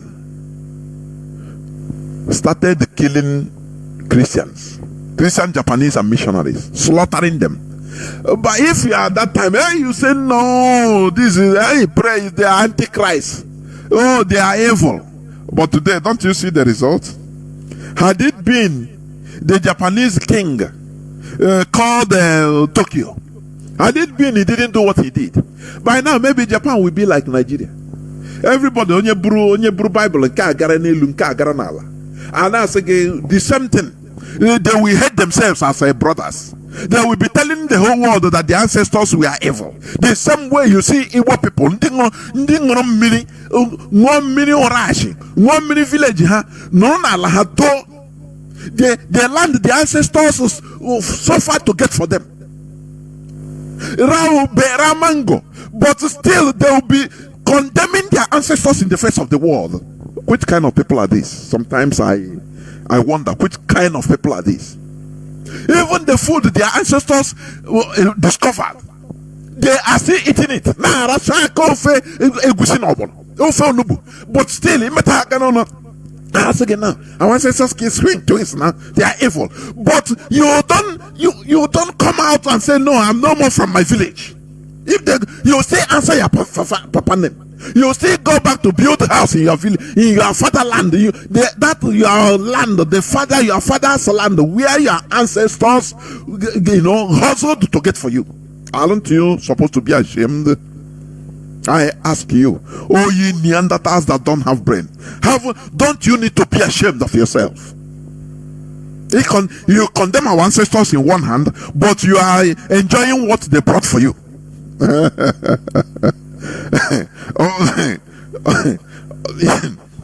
You are talking against my God, my this and that. But in America, you still come back, you go village, go enjoy that. Why not you say no? I'm no more. You remove the name of your father from your name. Number one, stop eating a gucci, stop eating a obono, eating my. You remove all those things from your menu. Now, man, if you condemn our ancestors and after, when you come back, you still go into our forest to enjoy the scenery. You still lube in order to enjoy the ube that our ancestors discovered that is palatable, that is eatable. I am telling you, we must get sense by force. We must get sense, honestly speaking, because time of senselessness has gone. What we are doing is sanitizing the brains of our people, because this is the most important part of the restoration effort. For your information, it is not about flag independence. African flag bearers, they made mistake of not doing what India did. Have you asked yourself, why is it that it is only Africa that is lacking behind? Other places, many countries in Asia, they were colonized. India was colonized. Arab countries were colonized. Some of all these Arab countries you are seeing today, they were even formed not a long time, some 1930s, some even 1970s. They became a country. Are you hearing me? Bahrain, Kuwait, all these places. Some of them not a long time ago, they became a country. They were colonized by Europeans. But why don't you ask yourself, why are they progressing? One of the main secrets is they resisted and guided their belonging, their natural traditions. today. And with it, they are progressing. Other Asian countries, the same thing. It is only Africa that they impose everything on us, and we accept it. Where are we? Very, very sad indeed. Very, very, very sad. Are you hearing me? It is very pathetic. We need to receive sense. I am talking about religion and government. Okay. Religion amongst other, okay, I've gone there. These moral values and beliefs greatly impact and influence the believer, generating individual and social control over them. Therefore, religion plays a vital role in controlling the population for easier governance. That is the truth. But problem starts when foreigners colonize and impose their religion to the people, and the people continue defending and upholding the ideology to their detriment, as we are having in our land today. Some people even hate IPOB, hate Mazi Nnamdi Kanu. Do you know why? Their pastor told them that Mazi Nnamdi Kanu is Antichrist, and that is enough for them. It's enough for them to hate him, to say that, oh no, instead of Antichrist, they put fear, because you know, Christianity mostly, I'm talking of exclusively Christianity, it goes with the fear factor. That's why a Christian, you see now what happened to me. We experience it. It's not what we are making up. You come out in the morning, you saw a pussycat, hey, you start shouting, praying, blood of Jesus. You go out on the street and saw where they put where maybe one egg just fall. Hey, you know, because that is what they program you always to be thinking. Oh, it's bad people. Bad, everything is bad. You continue fighting against yourself. This is a program. Are you hearing me? That is why the clip I played before is a Ghana woman. She said that if I buy a computer that have a virus, I need an antivirus in order to fight against that virus inside the computer. And that antivirus is what we are using today. Have you asked yourself, why is India progressing? But they were colonized because they refused to accept the foreign program. Are you hearing me? They refused to accept the virus. So they fought and remained pure. They are Hindus by tradition, by organic nature. And that is the way they follow till today. And they are progressing. They don't need to speak Queen's English in order to be seen as educated. Unlike in our own land. You will see somebody only is making sense, but because he has his English is flawed, in one word, grammatically flawed. I said, do you know how to speak English? We brag with the foreign language to be a standard for education. Which kind of human being are we? And we think that we are going to progress as a people like this? As Africans, we are going to progress? Is that what you are thinking? We are in a cloud cuckoo land. I am telling you. We are in a cloud. We are in pipe dreaming. Until we understand the secrets of this world. That we need to be original. That we need to be organic. Now that time we will be organized and galvanized. And we'll be, we will no more be looking somebody that makes sense. Logic. But because he's not speaking nice English. English is just for communication. It's a language like any other. A Chinese doesn't need to speak English, but he's in charge of contracts, road contracts in Nigeria. Instead, he use hand and making signs or translator. You don't call him an illiterate. But when you see your own fellow brother, because he's speaking Igbo, emo, you laugh. Oh, he's an illiterate. Now you jettison him because of the way he's expressing himself. Which kind of people are these? Do you think that we are going to progress like this? I love Mazi Nnamdi Kanu, a wise man, an Illuminati.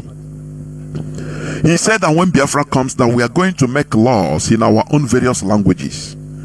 You understand me? We are going to make laws in our various languages so that people don't manipulate because they know they go abroad or they study foreigners' languages and they start using it as a trick, as you see lawyers do. They will speak grammar you don't know. They write constitution in something they cannot even interpret it in Igbo or in Ijo or in Europe. But people applaud for something they don't understand. That's why I say, what type of people are we? Human beings are, what type of other human beings in this planet are progressing? And it's only in a black race. Because of all these things you call mundane. Because of the fundamentally flawed way we reason. That's why Mazi can continue hammering on the way we reason. The problem we have is the way we reason. It is fundamentally flawed. We need to brush up to be like others. You go to Arab land, you go to Middle East, you go to North Africa. They are proud to be Arabophone. But ordinary Cameroon, they have English and French brothers. This one I'm referring, no, you are Anglophone. In the same country, I'm not even talking about Yoruba that is in Nigeria and Yoruba that is in Benin or Togo. Because this one calling his brother, you are Anglophone, you are Francophone. How do you think that we can progress with this type of mentality? For goodness sake. The same thing is in religion. You are in Catholic. The other one is in Chosen. The other one is in Siamese. The other, we divided ourselves, something that should unite us. We divided ourselves like into shreds, piecemeals for enemies to take charge, to be able to swallow us. Is it not high time we behave like other races? Is it not high time we become, proud of who we are? I am happy that the awakening is coming. It is gaining ground. That our youths are now, there is one man, I'm very, very happy. There is one man, they call him Ovus Mechatronics. I've been watching him using our language, Igbo language, using our Igbo culture in order to bring up, teach people to be wizards in IT. Information technology, computer and all the rest, so that we train our people to the extent that even you might not know how to speak as English, but you are a wizard in computing. When you see an American, you don't need to communicate to him. Instead, the American will now bring a translator, say, please, I want to hear what this boy is saying. Now, when you bring computer or now he will be saying wonders. Oh, you're gonna say, how can I communicate with this guy so that at least he will teach me something? That is what we want. Not being what is it adding? What value is it adding to us as a people? What value? This follow. I know follow the other. An Italian also Italian amigo in Portuguese also, just to bring it in. What value? It's just a language, for goodness sake. What value? What brings people up? The value is what you can do. Productivity. And that is what the Europeans, the colonizers, tried and killed. They tried to make sure that they kill the natural progressiveness of human being in our life. That is productivity. So that we start fighting Satan, an imaginary being, say is responsible for our failure.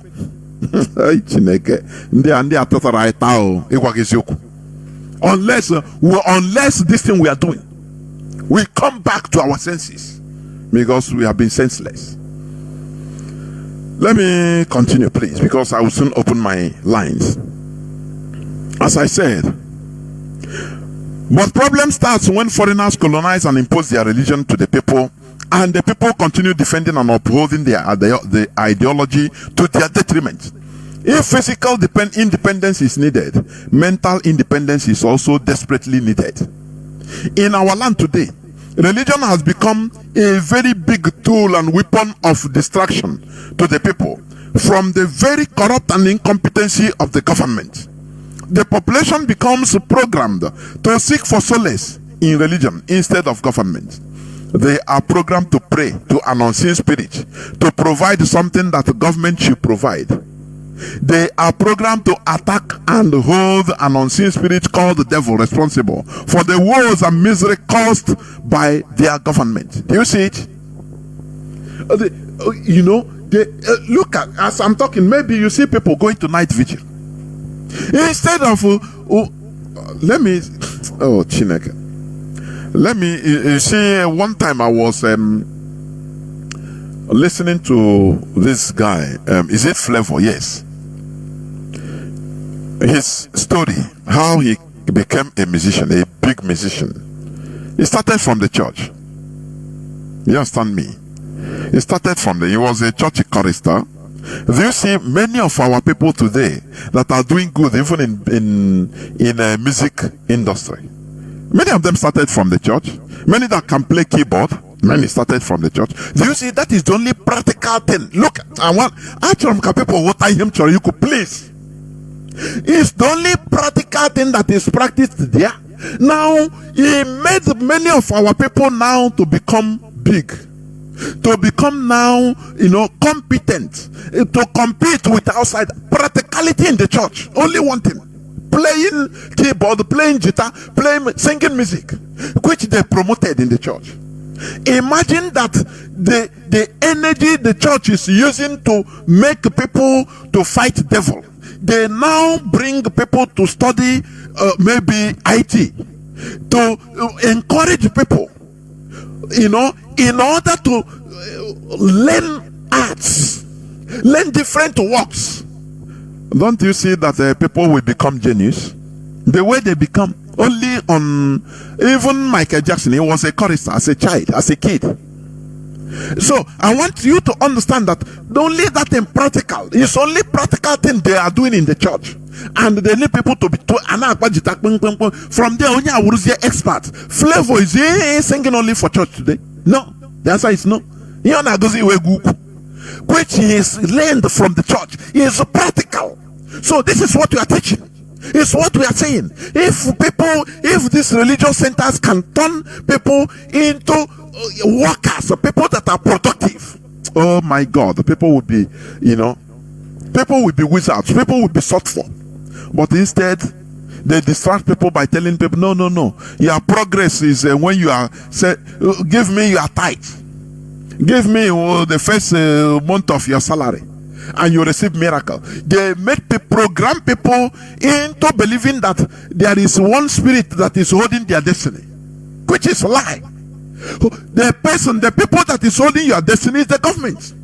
The incompetency of the government. And why do you think that government is allowing all these churches? Do you think if it is against them, if it is not serving their motive, that they will leave the church like that?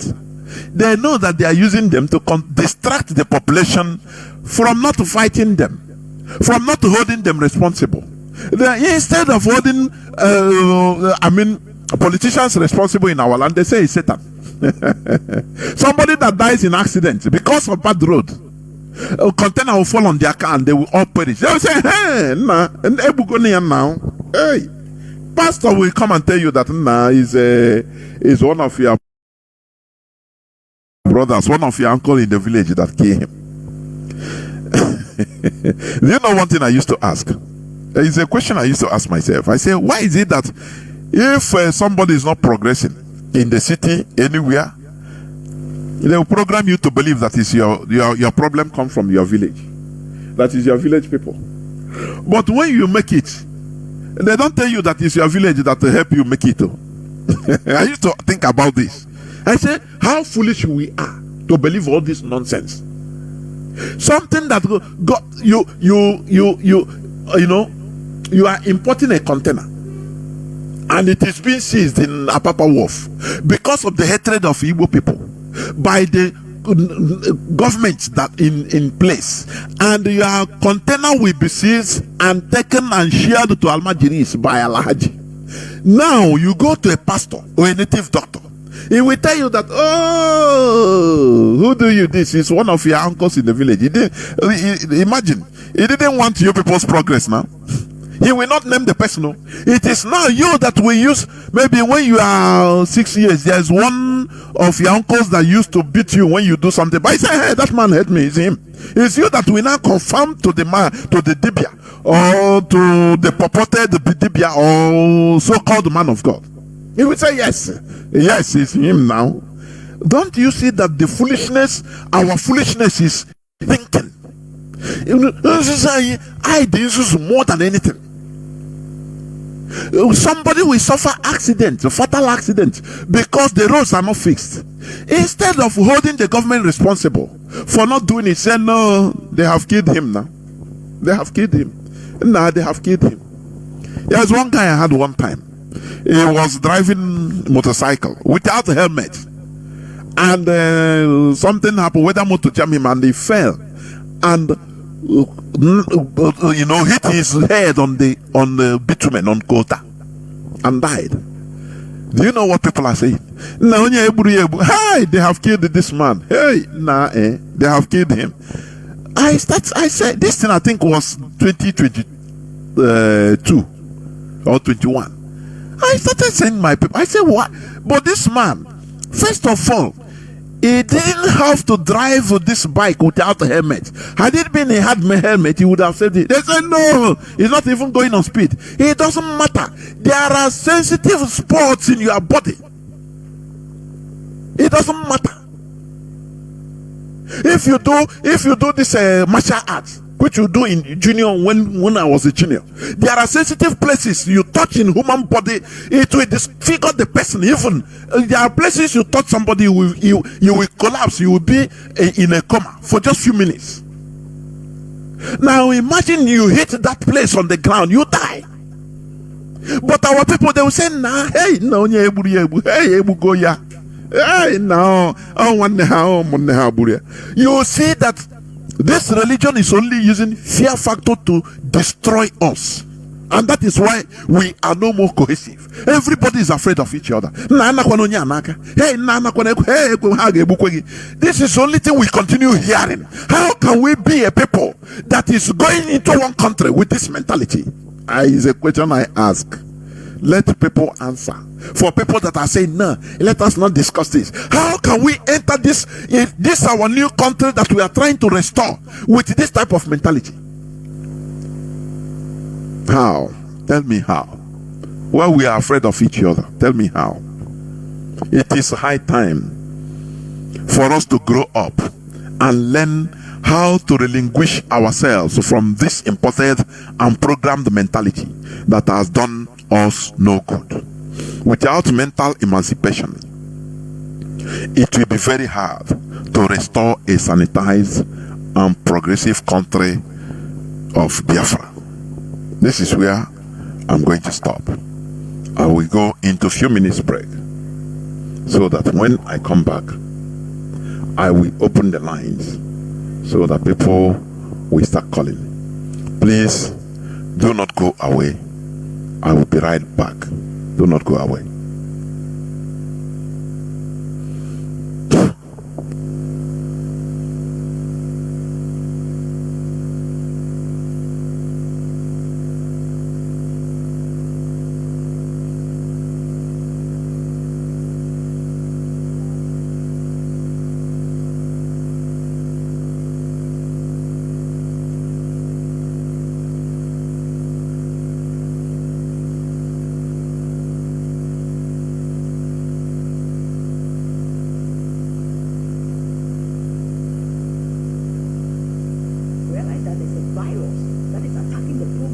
The computer is not allowing the program to.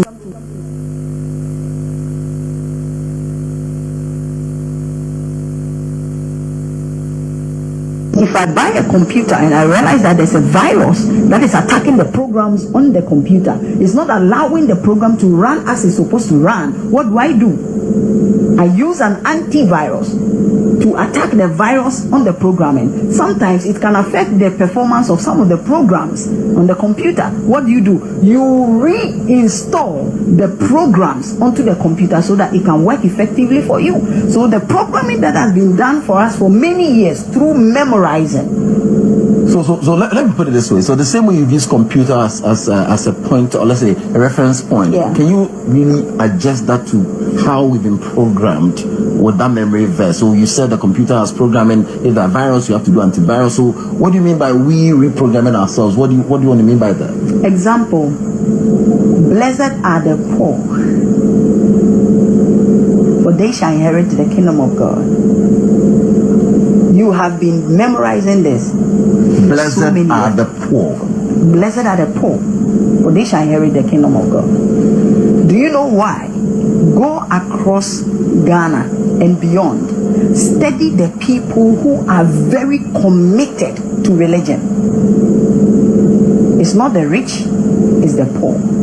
Because they have been programmed that poverty as a condition can take you into the a promise. To that promise. That is greater. That is why some interpretations will urge you and tell you that your future glory cannot be compared to your current suffering. So therefore, by projecting into the future glory, you do not care the state that you are living in. Pain, but poverty, as a matter of fact, is not a condition, it's just a state of mind. So it is the mind that is poor, not the lifestyle, but the mind's condition, because it's been programmed to accept a certain way of living. So that programming will now reflect the kind of surrounding and condition you want to live in. So poverty is not a condition. No, it is a state of mind. Poverty is a state of mind. It's a state so if you want to be poor, you be poor. Yeah. Right? So if you are poor, it's not about you being promised heaven. Do you know that people believe that through faith and a lot of fervent prayer, they can receive certain royalties from even places they've not struggled or they've not toiled? Some people can, out of memorizing these things, they refuse to reason with the same word. So because of the program, we refuse to reason with the word. So talk to us. Now, we must know that there are certain things that people attach certain sentiment out of faith, out of certain belief system to, so much so that they believe that they need a certain external power to be able to manifest simple reasoning, to be able to manifest simple hard work. So much so that simple agricultural techniques, they would rather go and pray. They would rather call on a God somewhere to come and do it for them instead of just using a normal natural mind or intelligence.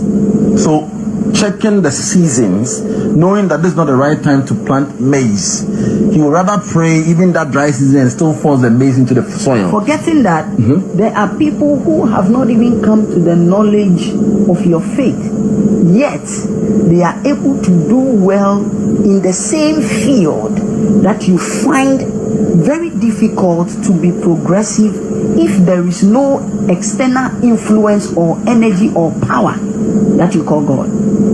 It doesn't mean that the concept of God is bad, no, but we have cultivated a habit which has registered into the subconscious. It's part of the programming. When you tell your child that what you are doing is wrong, you are hurting your brother, and your brother will feel the pain of what you are doing to him. So you don't have to do it. Go and apologize to your brother. It's a programming you are giving to the child. You are programming the child that you are doing something to a brother, and that brother equally feels emotions, has emotions, and will feel the pain. If you tell your child that what you are doing to your brother, God doesn't like it, and God will punish you for doing this to your brother. It's a different form of programming also. Instead of using personal feeling and the pain, you're rather referring that thing to God, that God rather doesn't like it. So this child will grow up and will offend his or her neighbor and will go and kneel down and pray to a God because he or she believes that he has offended an external God that will punish him or her, but not the brother, because it's a program. Over the years, your mother and your father has been telling you, like when we went to Kumasi, I asked them, how many of you were born Christians? We had majority. You see, how many of you were born Muslims? How many of you were born traditionalists? Then I asked them, were you truly born a Christian? When you were coming to this earth realm, were you tagged a Christian, a traditionalist, a Muslim? Somebody told you that you are a Christian because you came into a family, you came into a society.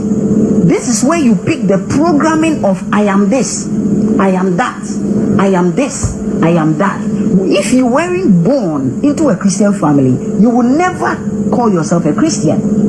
So it is a programming you have received that make you feel that you were born with a certain belief system or born with a certain faith. So the programming we are talking about is something that we must keep reciting to ourselves. That we have to work on it. Let me go back on this child example you did. So if I am training my child today, if any of them offend the other, I should rather tell them, apologize to your brother. Exactly. As you hate your brother, it is paining him. Yeah. So the same thing. He's feeling the pain. You're feeling the pain. So you shouldn't refer to a certain God that God will punish you for doing that, but rather tell the child that your brother is feeling pain. If he does the same thing, it is you. So you rather apologize to your child, your brother, than to apologize to God. That's it. The same way we do with our children when they offend us. When they offend us, instead of sitting them there, letting them know the extent of the pain that we are going through out of what they did, we rather attribute it to God. This thing that you did to me, God will never forgive you. No, he didn't do anything to God. You are programming the child to feel that whatever the child does, he is offending a God externally. It's the same programming we were given, that the sins of Adam has been visited upon generations. If you are a father, you have a property, and that property is for you. You share the property to your children, and then now you have a problem. You are in debt. That is where all your children will also have to come together and gather resources to support you. Is that not it? Assuming you are a father, you have a property, you didn't share it with any of your children. Squander. You have not even squandered it. You still have your property. Yet, when you go in debt, you call all your children and tell them that this debt is yours. Make sure that you settle the debt. Will they be happy? No. So why is it that Adam's property was not shared upon every generation, but his sin was shared upon every generation?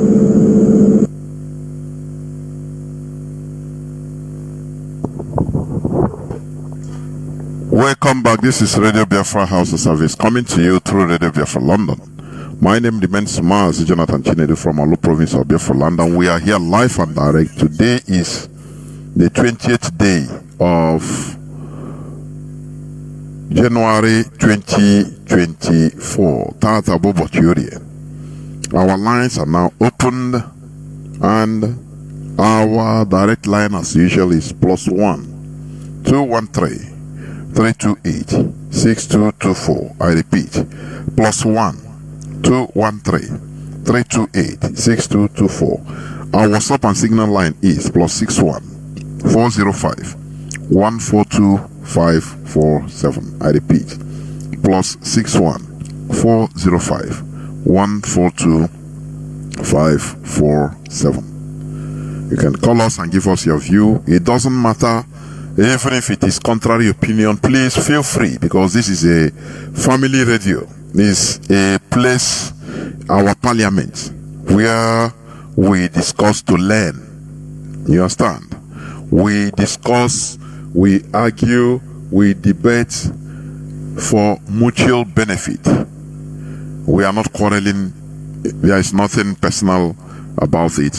What we are doing is to make sure that we follow the right path, that will lead us into a sanitized Biafra and nothing more.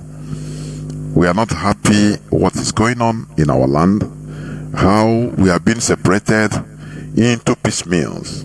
It is not a good thing for a people, honestly. Therefore, when we talk about the restoration of Biafra, we're also talking about the restoration from mental slavery, the restoration of our brains. We shouldn't stop. Therefore, I have callers already that are lining up. Let me start by caller on direct line. Caller on direct line. Can you hear me? Caller on direct line. Are you there?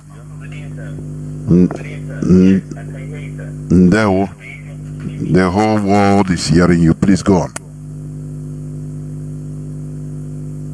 Taking my call. Thank you, Mazi, therefore, including our issue. Thank you, Director of State. Thank you, all officers on this platform. Irrespective of where you are residing, I say, may Elohim protect every one of you.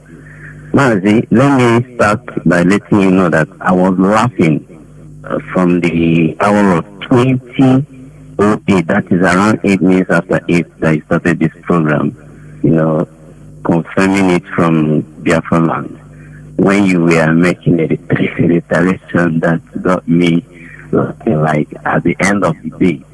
This our uncle that are telling us, take it easy, take it easy.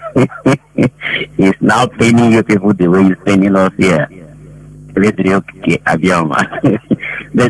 meanwhile, my question is this. Let me start by asking this question, because there are some certain vocabularies, should I say words, that are not really taught in primary school, kindergarten, like in a regular way. We overheard them, people using it on a normal basis. Now, in the course of your presentation, there is a word you use, logic. So, prompt. To say, yes, I think it's time I have to find out the meaning of logic. I see people, even me, I use it. You started logic.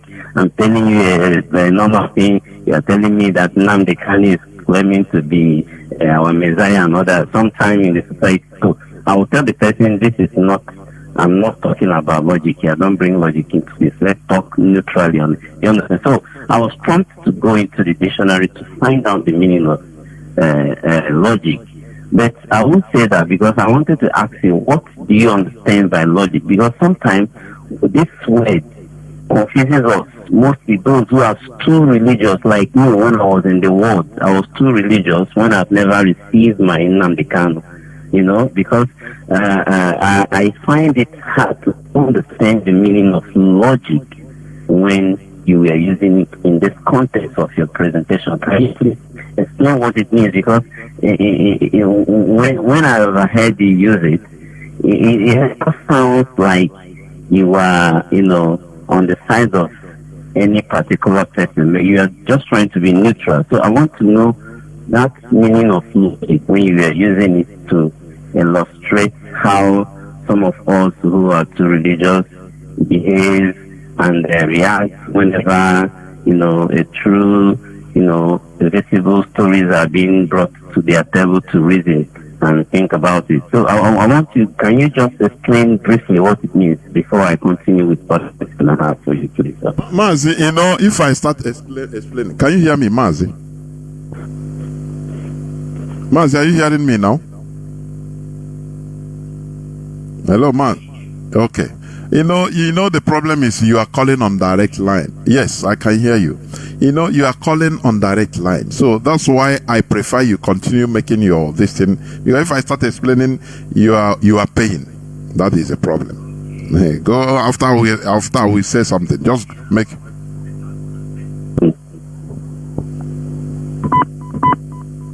Go on, Mazi. Go on, Mazi. Go on. After I will say something about what you said. Just go on. Go on to your point. Okay, fine. Okay, now my point is this. I will start by saying this. I'm not trying to be one-sided, but I want to know this what IPOP and the body of Nnamdi Kanu as a family have been using, that we want peace, and because of that we want referendum. Now, for the duration of 14, 13 years now, we've been asking these people that we want to have our freedom to be able to control our resources and begin to be vital in the society, and they have never answered. Now, I want to ask, after the release of Nandekano, maybe provincial at the end of the day, they want to come in to look into of this situation back to their judiciary or whatever means they want to come back with it, to re-strategize. Are we still going to be hopeful of giving them that alternative as referendum to be our alternative means of going our separate way? Or are we no longer interested? Because to me, before God and man, I am no longer interested with referendum. Because the things I'm seeing is paining me in the bone marrow. That people that we are fighting for is out there doing 5 nights of glory, glory night of good. Very soon, just match it somewhere. Very soon, if you talk to me before the month, go to your platform tomorrow on your Facebook or whatever. Just write. How do I want to say this? Okay, success reign. Their next topic next year now on this, their useless idiot animals everywhere. Their next topic would be success reign as their motto in their churches as success. And whenever you talk about the freedom of the people, one of them rises up to say, yes, this is a good thing. Let's form a family. Do you know that a lot of these minor PSN organizations are now wearing the clothes, their vests, their jerseys, you know, in the form of they have joined what's it called again? The Salvation Ministry recently. Now I'm asking them, teach your own church is no longer vital for you. You are following this other person, which means this is really a business center that now they cannot prove. So you people are collaborating now to still be deceiving people more and more. So, sir, what I'm saying is that are we still ready to follow referendum? And if we are ready, I will not be happy because these people have killed us so much. They have frustrated a lot of people economically, and they refuse to restructure the constitution for like 13 years now. And people have died a lot. So I'm not seeing a vital point that we should continue dwelling on referendum. We need to go. Let's go with war, in short. I am not happy because this thing is paining me deeply that I am seeing idiots out there eating burger. They don't want to care about us here. So just I can't go much again because I have a lot of questions to ask you here. But just if you know how you can help me out on this, let me know where I'm heading because I'm no longer happy. Because the other time I write in your platform, I say any day you stop talking about religion here, me, I will stop, I would denounce becoming an IPSC. And thank God you people are still on that. May God bless you. Thank you, sir. There, Mazi. There, Mazi. I think before I take other call or callers that are online, let me say this, address what he said about Biafra referendum, the way we are going. Let me tell you, what we engage is not something palatable. It's not something easy. It's not something you can get through either sentiments or any other thing. It involves patience, resilience, consistency. That is the thing. IPOB, our fundamentality is to get Biafra through referendum. We know that we are fighting with animals. You know, before let me refer you to the 1966, 1967. Our people were massacred in the north. Igbo military officers. When I talk about Igbo, not only Igbo, Efiku, Hobo, all Biafrans were massacred in the army. Civilians killed on the streets of the north and the west. He didn't bring Ojukwu to say, okay, let us go to the war, irrespective of how our people pressurized him. I mean, there is a way this world works. You understand?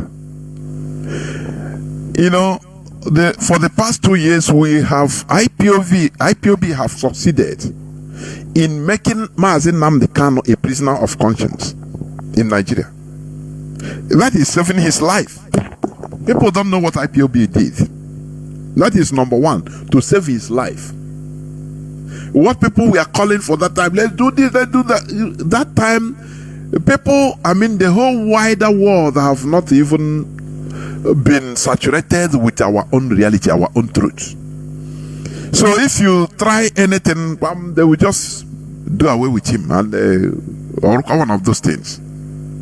Your sentiment, your business, forget. May his soul rest in peace. But IPOB succeeded in making sure that the whole world was convinced beyond reasonable doubt that one, Mazi Nnamdi Kanu becomes a prisoner of conscience in this 21st century, which is also protecting his life. Nigeria cannot do anything to Mazi Nnamdi Kanu again. It's really because now countries have known. The powerful countries have known. Other countries have known. It is now in their list, in their agenda, that Mazi Nnamdi Kanu is a prisoner of conscience. You see, that is number one. Now, let me also continue on referring to what happened during 1966. The massacre of Igbo, the pogrom, Igbo pogrom, or Biafran massacre. It didn't warrant Ojukwu to go rapidly. There are protocols to follow, which will make that look, whatever you are doing, you are right. Do you know that Ojukwu tried to save the situation by even telling our people, negotiating with Gowon and the Sultan of Sokoto, that is his friend, telling people that, okay, we have agreed, or you go back to the north. Now, they went back to the north again, to west, and they were now slaughtered more than before. Is it not a better reason to go to war?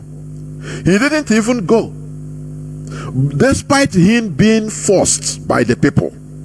He tried to find a way of escape for everybody, so that there will be peace. Be listening, no? They went to Aburi. They say, okay, instead of us doing this, because it will cost life, because this is experience. It's not a sentiment. No. War our sentiment. Because our people in the also may she will also sentiment make way that thing. With that sentiment, they will start blaming now what in us and what cause for this thing. Now I'm remember call for my knowledge. Now I'm na lekwem na Lagos or kwa lekulo mra bombone amazi mebe my family no. Oh yeah. Ebulie no tota na akpo ndi DOS ndi kosra on ana abon. This is the life of our people. You know, Hitler wrote mon Kampf. That is my life. He wrote it in his biography. Now, what we are doing, don't think that the leadership don't know what they are doing. There are many things happening on the ground. We are committed to referendum. The whole world, we will, you know, this woman, this Zimbabwe or Zambian woman, he said it that we have to saturate the whole world with our truth. Our truth, not the truth. There is a difference between the truth and our truth. You understand? So that when things will start happening, we are in an IT age. Social media age is not like before. Now, there is no more monopoly of information, where a government will monopolize information like when there was no social media and now bring it out for people to consume. No. There are counter narratives. There are realities. People will video realities and show. This is a world now driven by social media. No more era of lies like that. I read about this American journalist. who is critical of America supporting Ukraine, that was killed, Gonzales Lira.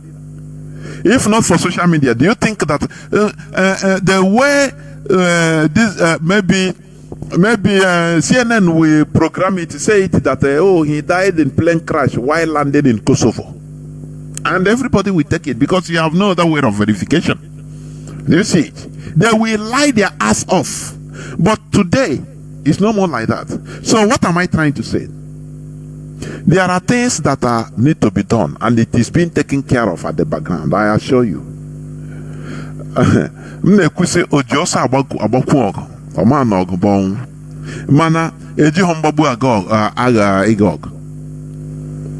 You understand? Now, another thing you talked about, logic. When you talk about logic, according to definition, grammar, it is simply reasoning conducted or assessed according to strict principles of validity. So it's not that, just like in a court, you can accuse somebody, he kill, he do this, he do that. They go to court, bring proof, bring letters. That is where logic reigns. You understand? Why is it that you cannot carry somebody to court because you believe that or you accuse the person of wizardry or witchcraft? Because it's not logic. There's no logic in it. Are you understanding me? How do you know? Which proof? Oh, he turned to a cat. That red black cat I saw is that person. How will you prove it? It's not logical. It's insane. So what the world wants today is something that have proof, that you can see that things that are conducted. Like when they are talking about the duration of this world, they can say 3 billion years at least. But why? Because there are rocks that are measured with technology, carbon dating, and they show that the formation was since 3 billion years, and they never get older ones. So they continue searching. That is logic. Something that can be provable. It's not all this. Let me tell you. When as a child, as a baby, we believe that the tortoise Mbe is the wisest of all animals. That he will fly to they give him they donated the feather for him, and when there was hunger in the animal, those folk tale. But as a child, we believe and fantasize it to be truth. I could remember the first time I saw a tortoise. I was highly distant. I was saying, oh, look at the tortoise, the very wise animal. But when I started growing up, I started reasoning. Logic started entering my head. That is the era we are in, because they have deceived us too long with the sentiments and the fantasies, and as a child you believe all these things to be truth.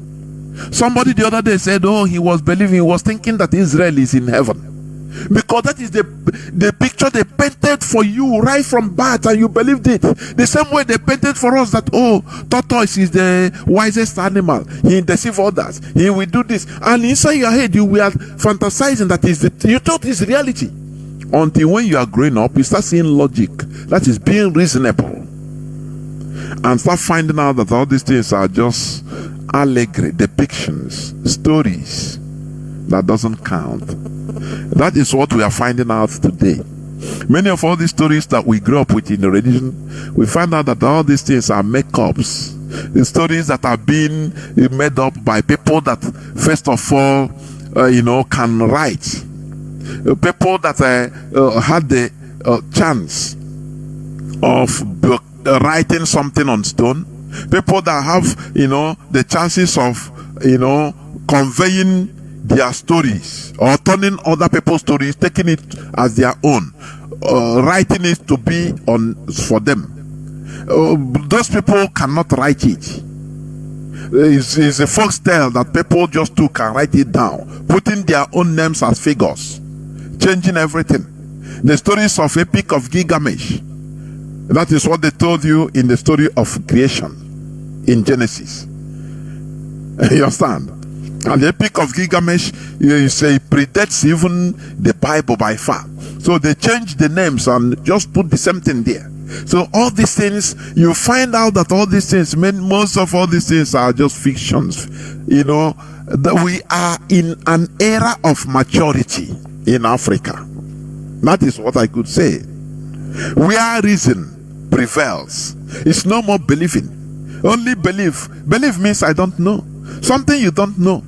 You just believe something and you fantasize that is how it is. And you continue going with it. It is deceptive. So logic means reasoning. That is why our leader continues making sure that to change our way of reason. That is the number one problem of black people. The way we reason is fundamentally flawed. You understand me? Look at kidnappings going on everywhere. In the north, in Abuja even. People don't come out to protest, at least.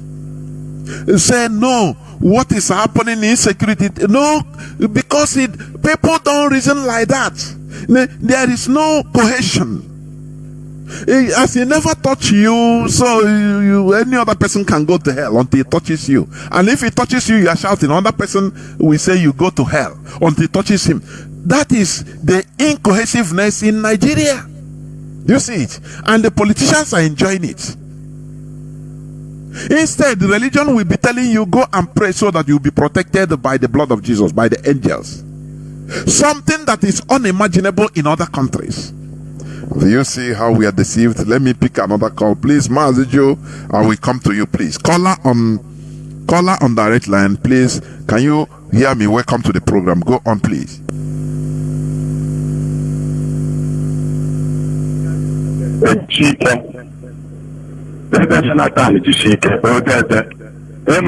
Your platform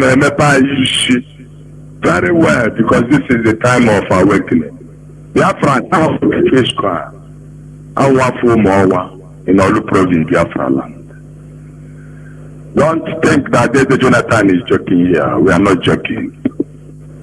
You can do whatever you want with your life, but the life of our leader matters more than every human being on this earth. That's why Jonathan said it. If not tonight, we will put that. If not the Biafra on this earth, the son of the Most High, because if you bring out your time and just this name and analyze, you share this sense, then all these our leaders up till now, we are joking with our land on our land because Afar has that's what I'm looking at it. How can we have leaders that are allowing our enemies to be killing us? How would they have their own issue? Don't know about that. Their own issue, they don't have. Then you will hear the truth, and their life will be changed. On Saturday, I Haga said Jonathan, Haga na church Shabru. Jonathan, which will put up France, taking on Amuma. Jonathan in Lego, none of the Tupia Mama. A pen hour. And I said the first I Yoku. I'm not teaching the cook. And I did it now. Why told you, my phone being one that? Men are in the Mama. Never to the money. Now, no father Pope. Pope was working on okay. Okay, check out 15 years. I'm not a legal.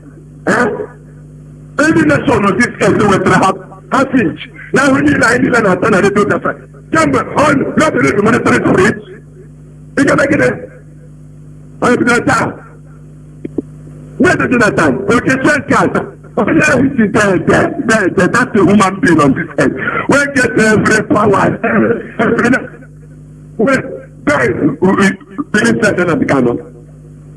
Before you perish, you think the Biafrans are joking. We are different from Yoruba.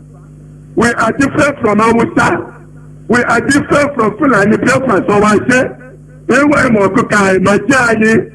Chineke Chukwu Okike ama. Let the Jonathan into one of Jesus Christ. So true that when they and all our life we have our culture and our tradition. That's the ticket of the never there. On one worker, we can check the course of way, or packet together. Then the people trying to get another canoe. When you have to remove ice so long, on one worker can check also warrior. I think that the next one to my people be by the hand. That's Jonathan, that's no star. You said the truth, eh? Oh, all right. I got to say that. So for another person, I said, I know I can't say that. When I have that them, no truth of color, that them, all these shirts, all these kids, that them go there full and they make the road at the Biafra. So I don't get time. Let the protest, let the give and beg from where we go. Check it now. That's one more. The first every person of whom I've been a name. Son of this,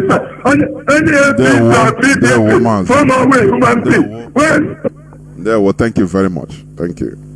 There were caller on Mazi Joe. Can you hear me? Mazi Joe Agafe. In Anahem Neku. Yes, Mazi. Thank you for holding on for almost 30 minutes. Go on, please. You have been there. You were no the first problem, sir. Go on. We are under command and control, so it is the ethic that you have grown to learn.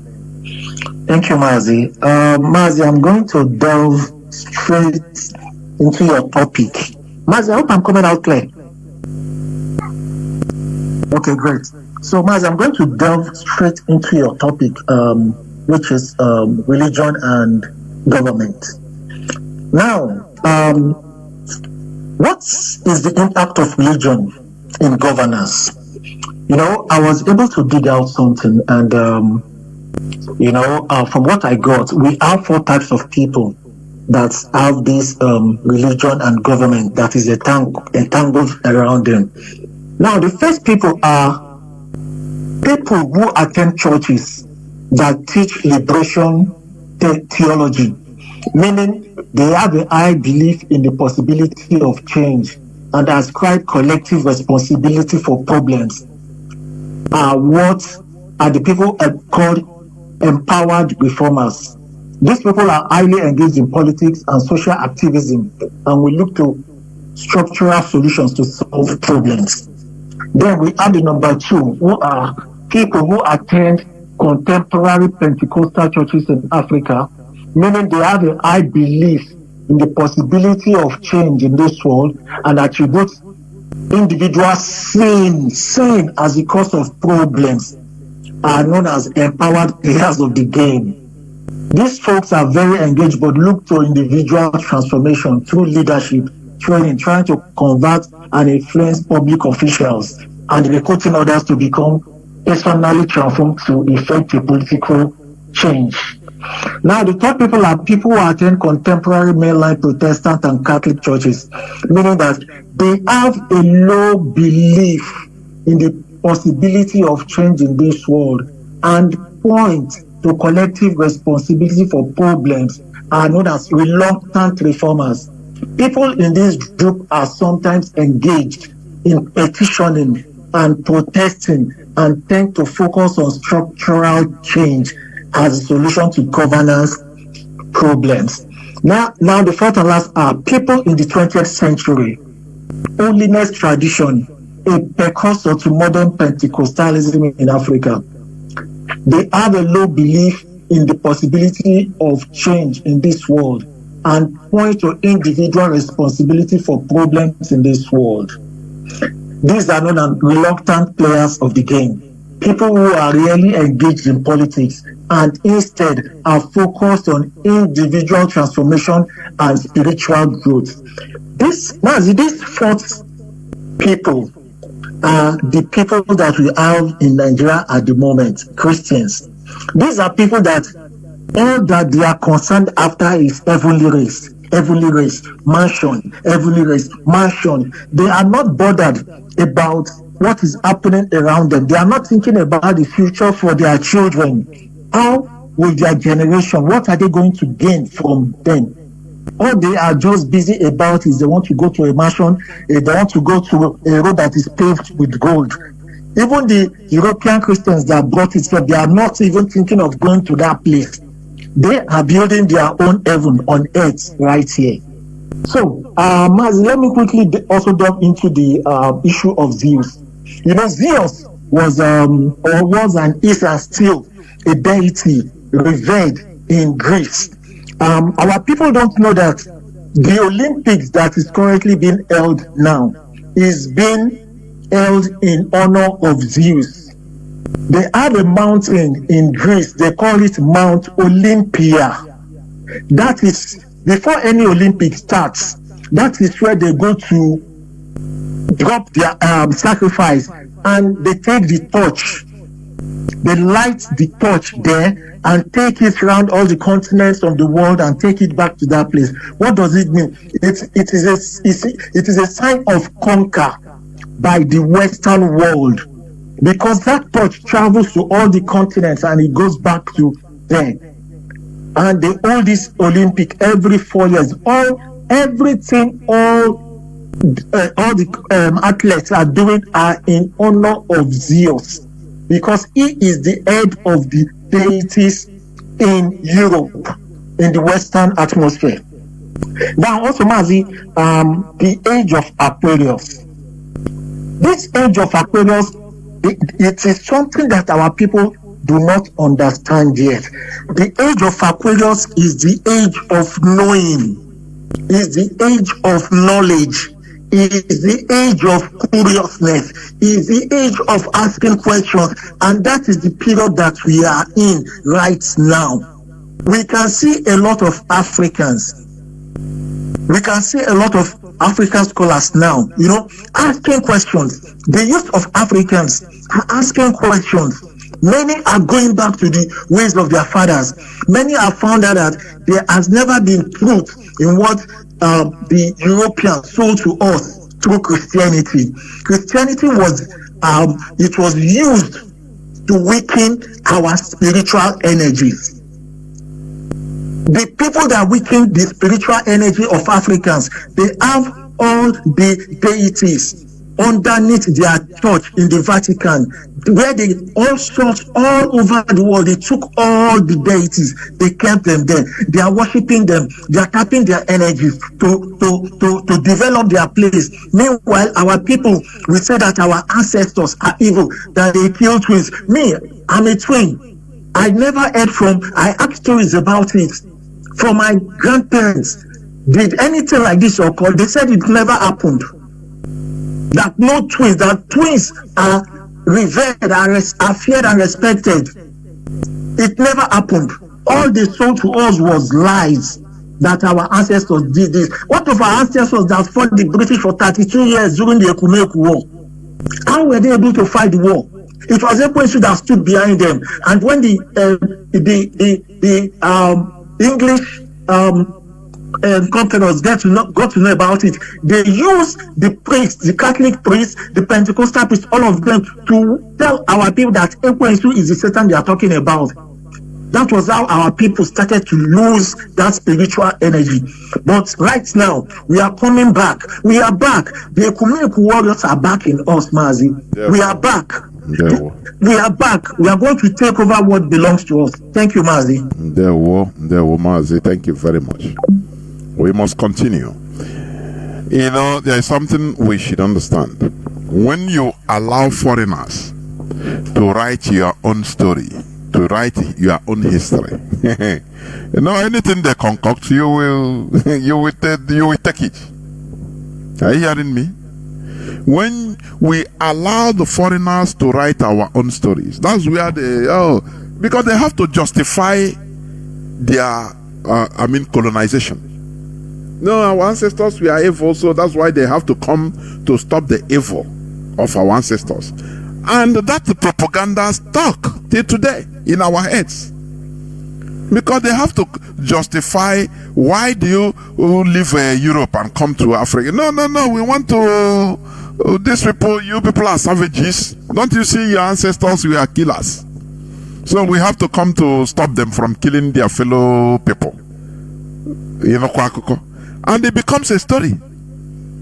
It becomes a story and you digest it. It makes you stupid, foolish. I am telling you. Because we allow foreigners to write our story, to write our own history.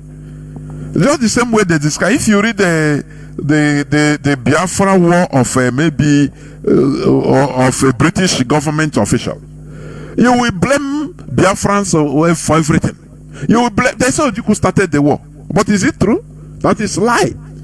Because we researched and we started writing our own story, telling our own story by ourselves, our experiences. But when you allow foreigners, they will come and they will demonize you, do everything to justify the evil they committed. We need to be wise. Caller on signal. Thank you for holding on. Can you hear me? Caller on signal. Welcome to the program. I can hear you, Jonathan. Can you hear me? The whole world is hearing you, Mazi. Go on, please. Okay, thank you, Mazi Jonathan and lovers of freedom. Our leader remains Mazi Nnamdi Kanu, a prisoner of conscience. Like he promised the zoo that out of the ashes of the zoo, Biafra will rise.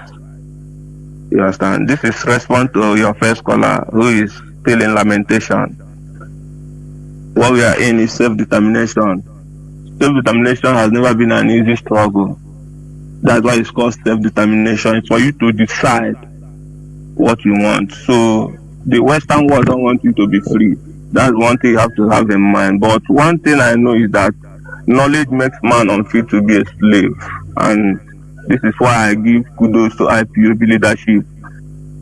Most especially those in Radio Biafra, like Mazi Jonathan is speaking to us. These are people we listen to and we are happy and we know that our struggle is with the right people and the right direction and right leadership, Mazi, because what we are facing in our land is decolonization at the moment. Because as Alaba for your women, because the religion you're talking about, man, the religion that is being brought in our land has never been there to do us any good. Like your topic said, religion and government. Religion is supposed to be something that will galvanize people to know that they have a government to hold responsible. But the fashion of religion that is being brought to Africa and Nigeria especially is keeping the people's eye away from the government. Now, giving the job of the government direct to God to do.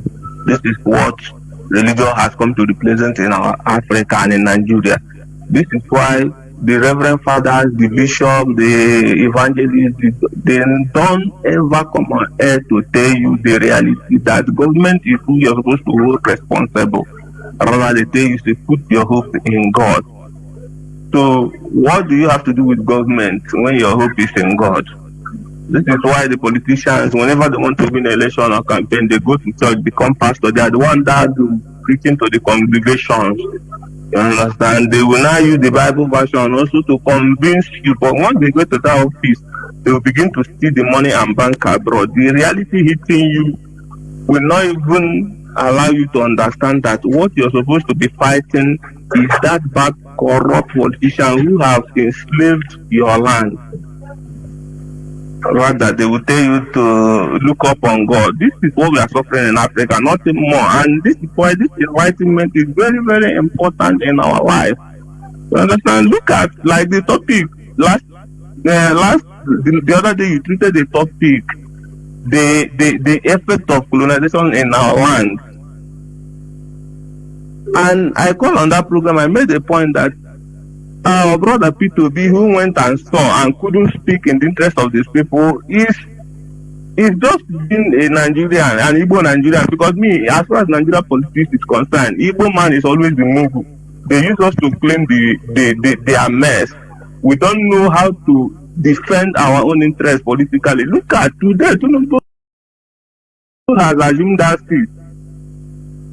And he's now moving all the federal parastatal now indirectly to Lagos, to his own region. You understand? So this is the reality facing us, because he must have to defend the right, because Nigeria is a no man's business. Nigeria is for the interest of the West. And today, our leader has come out to preach the reality, let the people know that this is what is tenable in Nigeria. But Igbo man has he realized that this thing happening in Nigeria, that they are still the one putting one Nigeria. Even in super egos everywhere, in entertainment, there's one always representing Nigeria, speaking, being proud of Nigeria. But other regions now are doing something to defend or protect their interests. Like I read one article from one of our comrades platform. A northerner now is telling the reality that he believe in his Fulani people more than Nigeria. This is the reality. There is no Nigeria anywhere. Nigeria is a white man business in Africa, and they have used it to hold Africa down, because Nigeria, as far as I'm concerned, is the chain holding Africa down, because all the corrupt politicians, all the evil things happening in Africa is headquartered in Nigeria. This is why somebody who is being recognized internationally as a drug man is given that privilege to be a leader of a country. And today, the reality hitting us is that Nigerians are beginning to accept him, because he knows that Nigeria are more than they are not even up to 15 minutes men. They have forgotten all that happened. They have forgotten everything. So they are beginning to embrace the man. Let's move forward. This is what the religious people are here to do for you, because they will give you that false hope. Chinedu will fix Nigeria, because they know that you have no brain. There is nothing real about Nigeria. Nigeria is a fake through door that is given to people. Whenever you take it, begin to poison your mind and your body. You'll be weak mentally, spiritually, and even physically. So this is why we as a Biafran will have to fight. The fight is more of the awakening, because the reason why I say that most of our people who have gone this path in the past failed is because they were unable to pass the message clear to the people. This is why it's like our internal leader Uduku didn't make it to the end. Even Wazirike that came out, these are the reasons why they failed, because you have not informed the people. Our people need mental toughness. We need to awaken our subconsciousness before we go into anything, because if you don't inform our people of what you're doing, tomorrow they will now begin to be the one that will be that problem that will fight you. Right, man. This is why this awakening is so important. I'm telling you honestly. You're right. Man, because they'll blame you. Don't inform our people of, they'll blame you. Man, not only informing, you just drilling it on their skull every day as we are shouting here. That's it. Exactly, Mazi. Exactly. You have to be saying it for the thing to sink in our subconsciousness, because I can't imagine that even with these years that our leader has been on air, broadcasting, educating, enlightening our mindset, up to now, people are still thinking that Nigeria can do them any good. But the reality is hitting them. The reality is hitting everybody. So, nobody should say that what we are doing is not entering. What our leader choose as the method of liberating our people is a very hard task, but at the end of the day, the result is more greater than the struggle. So this can be in our mind to know that what we are fighting is total freedom. Nothing that we cannot discuss, like our leader rightly said. What we are doing here is awakening subconsciousness. And what we are doing is permeating in the mindset of people, and people are taking this message and spreading it everywhere.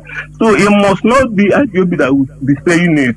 You can say it and people will pick it and convert it in their own way and begin to make the message to spread. All we need is our people to know that religion in Africa has come to deprive us from reality, because religion makes us to be like fake people. We no longer believe in the reality of life. We now believe that everything comes from heaven. Without heaven, we can't make it in life. Whereas the earth we are living on, we are not even able to possess our possession.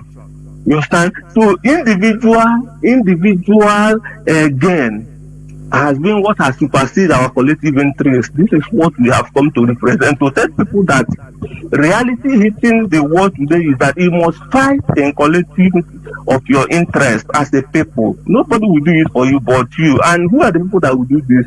The youth. The young youth are the target, because catch them young, they say.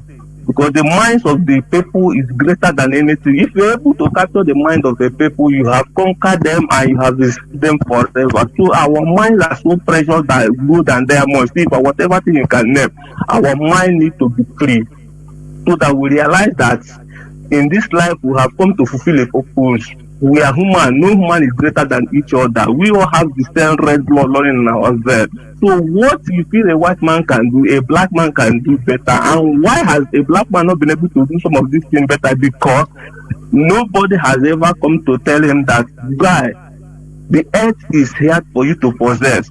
There is nothing like you looking up anywhere, rather than those things around you are the things you have to work with. On imaginary heaven or whatever is not there. Nobody has gone there to tell you that look at how it look like. So do with what you have and what you can see and understand. This is the message we are passing to the world, and we know that as we are saying it, the world is listening and our people are awakening. Mazi, thank you, and men who really bless and they were watching it. Thank you very much. There is something Mazi said now. Our people, if you don't drill this message to them, that is a force into their skulls. I'm telling you, they will forget, and tomorrow they start blaming you. Look at Mazi Nnamdi Kanu, despite his expositions, his awakening messages, everything he has been doing. Immediately he was renditioned. They started looking for solace in another place. Oh, this is like he will take over IPOB, an outsider. And you say, but which kind of people are these? So, Mazi, you are right. You are right completely. Now we continue. We must continue. Mazi Hugo, can you hear me? I think you'll be the last caller. Mazi Hugo, welcome to the program. Yes, Mazi, I can hear you loud and clear. Well, you'll be the last caller. There, we'll go on. Yeah. Thank you very much, my big brother Mazi Jonathan. I salute you. I appreciate you for the good job they are doing for Biafrans. I say more can guide and protect you and your family. When they will be hard to continue to guide on into the DOS, HODOS, and all the principal officers that is working assiduously, not the gullible ones, to make sure we restore Biafra and go home. When we keep doing what we are doing here, people think some people think like that. I know our people. Just like we always say to them. I remember when Onyendu will come on a broadcast in the evening. Some people will call him Onyendu, I'm in your back, I'm in your front, I'm in your leg. In fact, I declare war day. We are going. Let's march. And Onyendu look at them and laugh.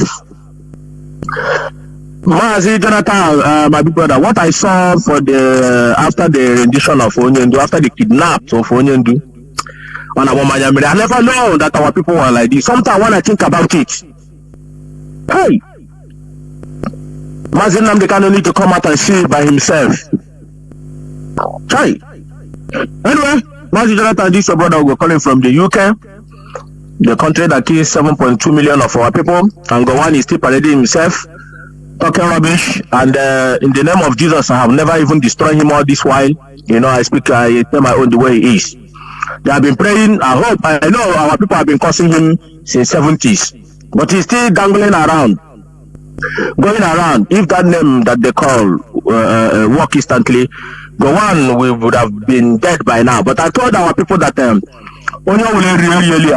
these white people, they realize us in a big way.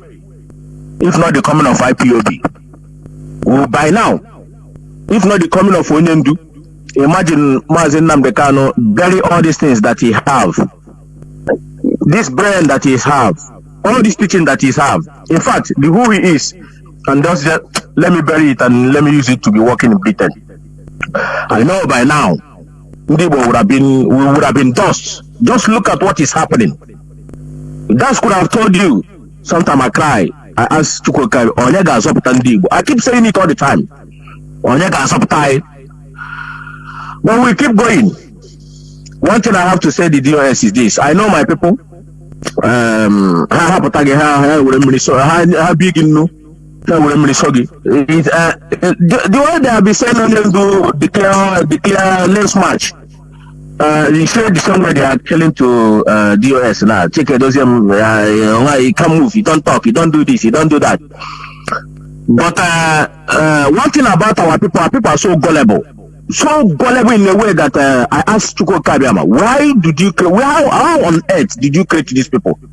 People that cannot reason, that cannot think. Stay in a minute and ask themselves a question. Was Onyendu in police station? The answer is no. Even though in police station, some people cannot even go there.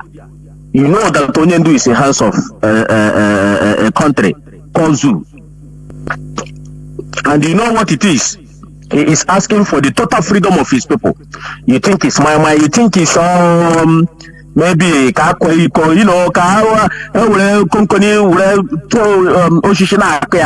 you know, you think it's what it is. You know, the thought is some of our people thought is exactly what it is. They never knew when they say, do something. Mazi kind of stadium for long. This. You don't know that Onyendu. You don't understand what Onyendu is fighting for. Mazi, it's like you have to teach this someone one particular day. Give what our people because they don't still understand it. And then Mazi kind of been there for 3 years. The DS is doing nothing. Let this moron, this buffoon snatch. Now that's it. Name high BP. So our people cannot reason. How can they reason? While a Fulani boy will come with a dagger, he will circle the whole village. All of them will run away. But whenever their own little brother took a granite from the shop, how about your uncle? Mazi, I hope I'm coming out clear. So, how about your uncle? When their own brother took a little bit of food to eat, they will never ask, why did you do this? They will never ask. The best thing they will do is to set him ablaze and buy your uncle. But Fulani Janjaweed will come in their community with a cow, with a small penknife. He will attack them. I'm telling you, you see, one thing I can never do in this world is to lie to myself. The worst crime in this planet Earth is to lie to yourself. No. I don't lie to myself. I tell myself the truth. The one I can do, this is what I can do. The one I cannot do, I cannot do it. Not that you cannot do this thing. You poison yourself like you can do it. You cannot do it. As simple as ABCD. Mazi, that brings me to the topic of what I want to say regarding the tape of that Ghana woman you play in this salon platform. You see, that's the main reason why I call to lay my own emphasis about that tape. Very, very important, articulated by that lady.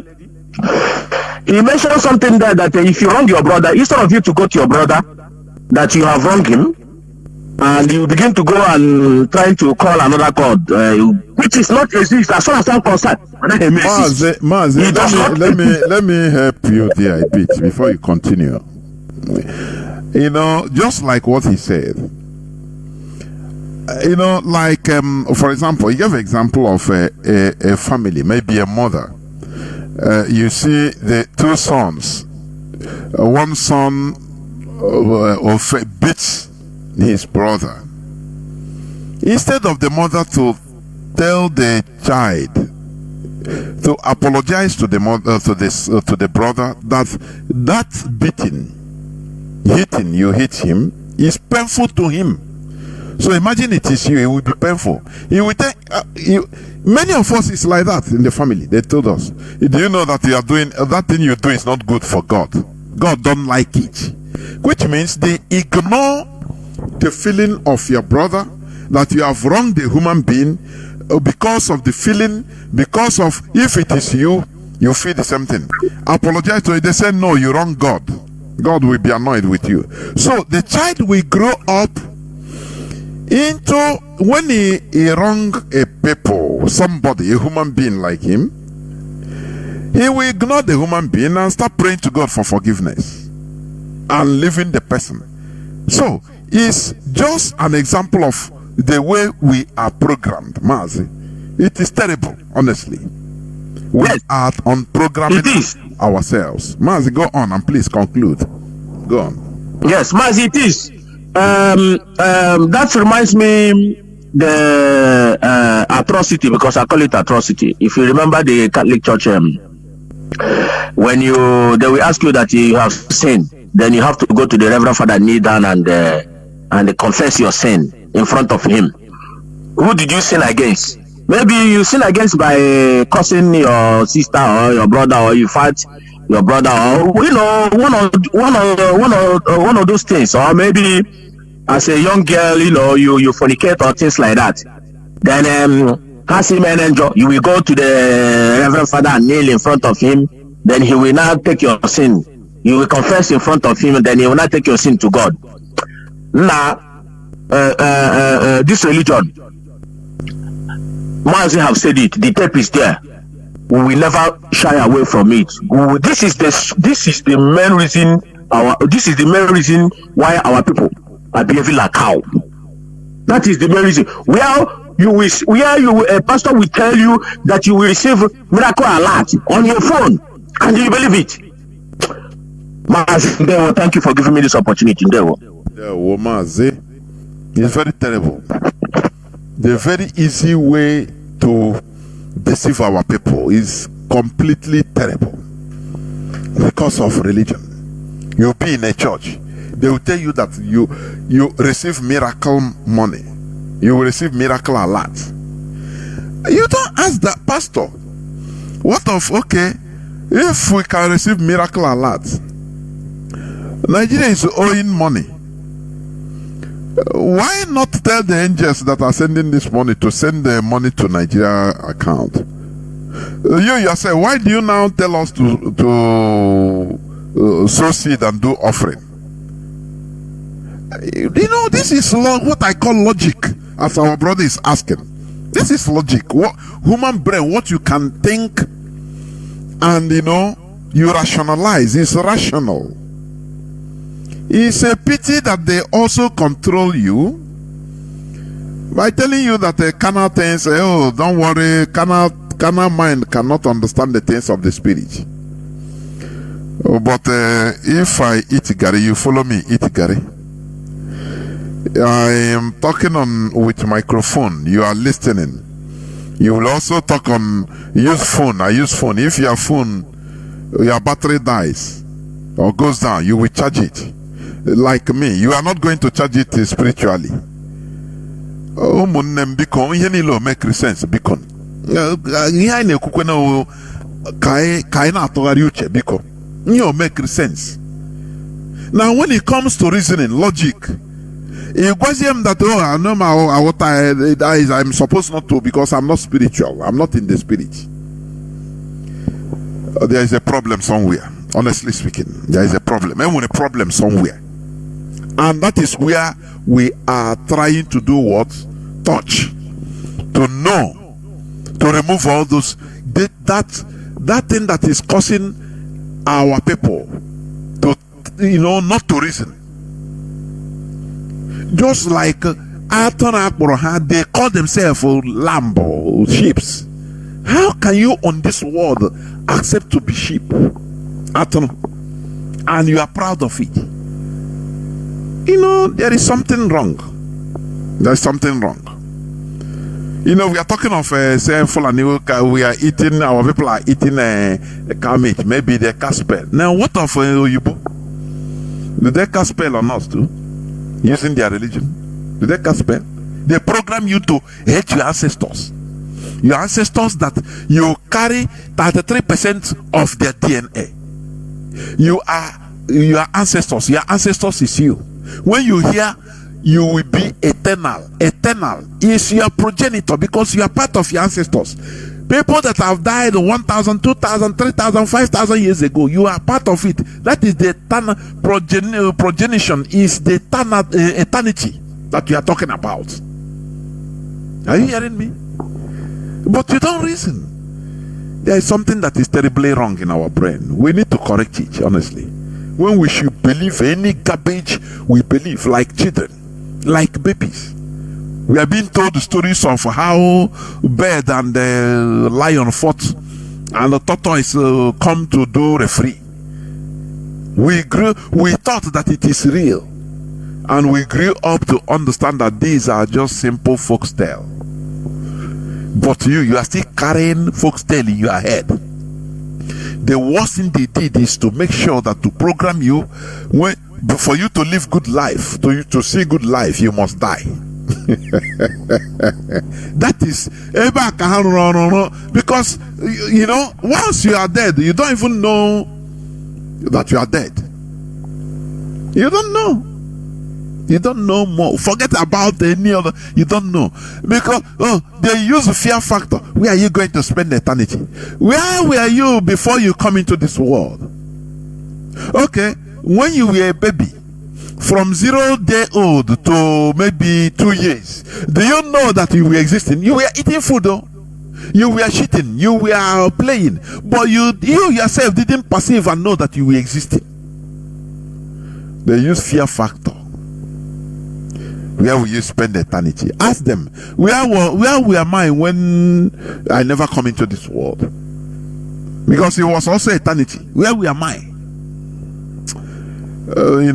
Any person that tells you that there is a better place, more better than this world, it's a crime against humanity. If you think that you have a better place to go, why are you staying in this world eating gari and akpu and enjoying life with us? Go today. Go. Why not go? People that are telling you all these things, the Jews, they are living the highest enjoyment.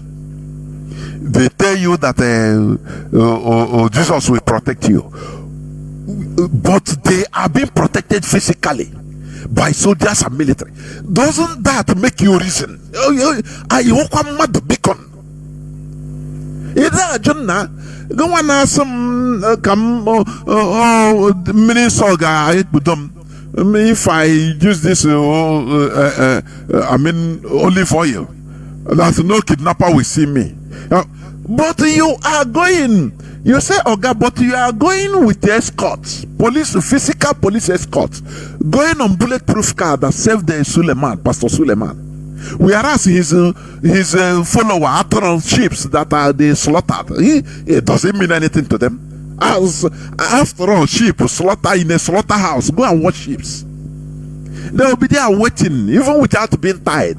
They don't need to tie them, because they are lambs. They will be slaughtered one after the other. They will be watching, and others will be coming. That is the way they see you. You see, that the GO, he is on bulletproof car. Why is he on bulletproof car? He's no more spiritual, is he? Isn't he? He's no more. But he's telling you to believe that sticker that he gave to you is going to save you from a kidnapper, from insecurity. You have problem in the head. I am telling you. You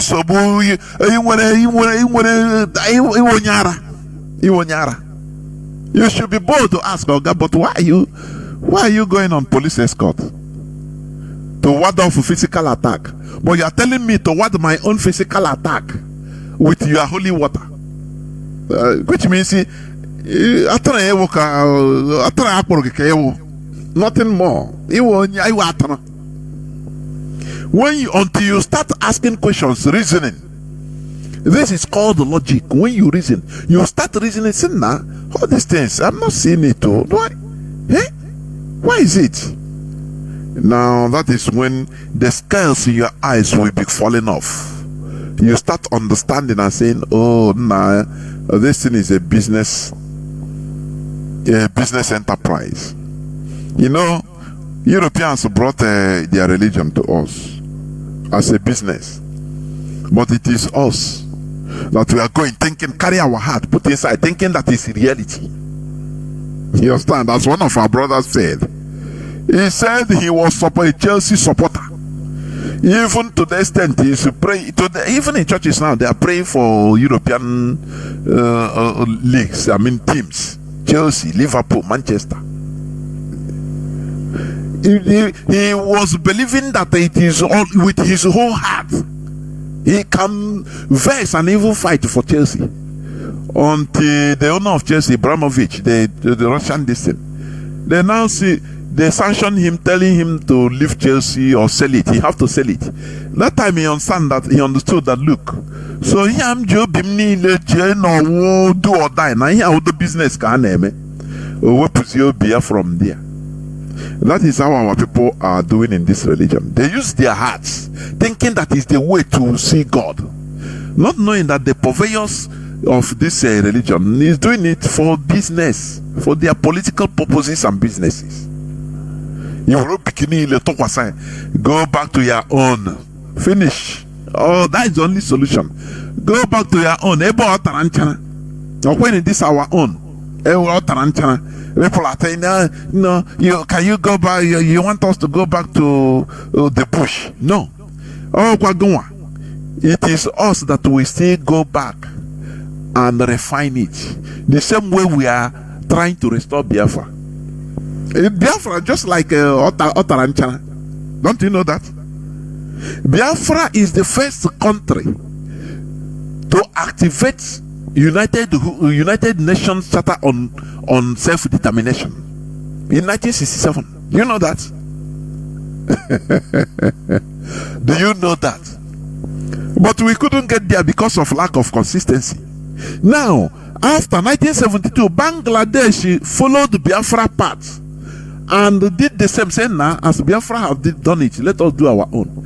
They activated the United Nations Charter and today they are free.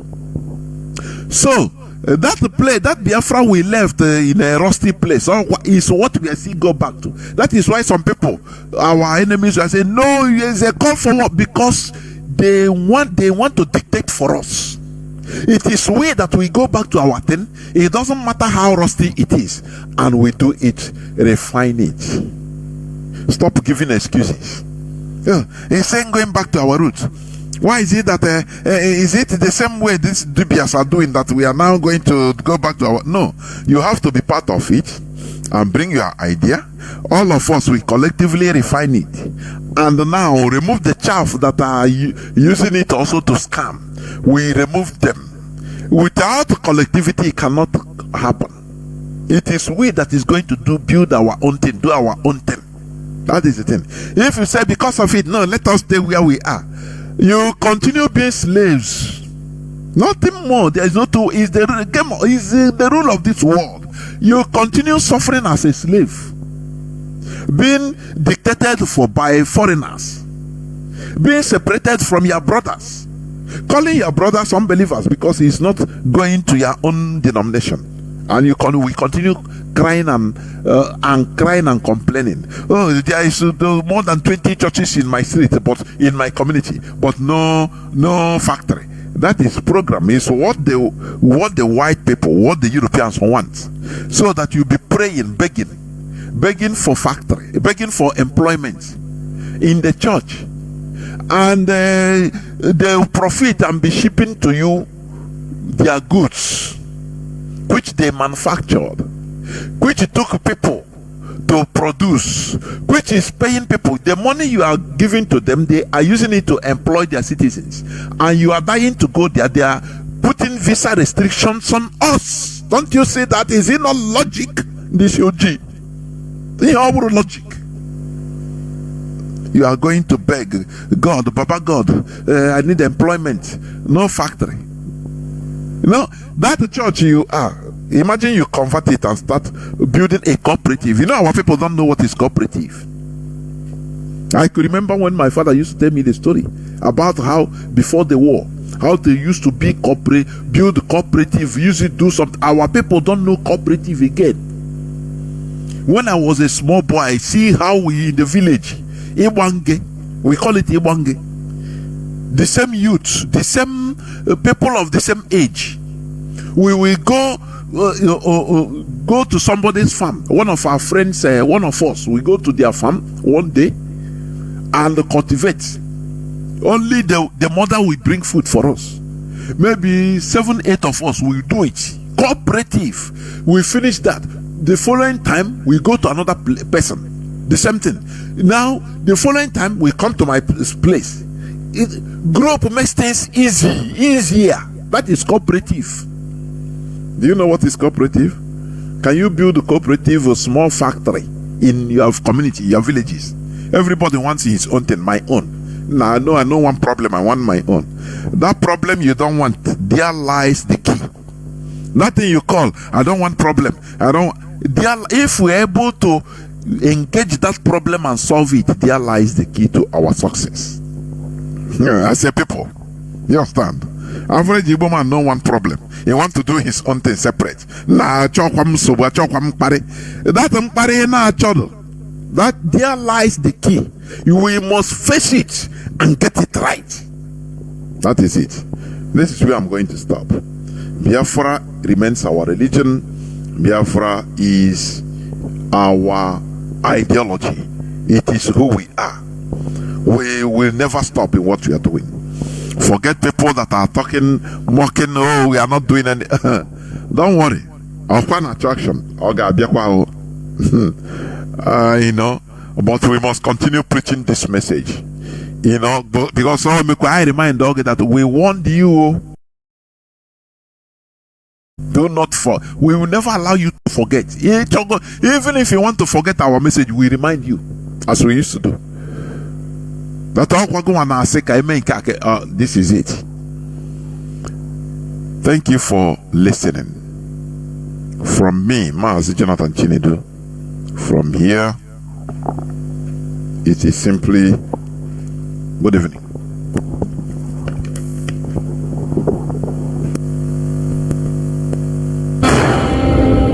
I didn't know questions were so popular.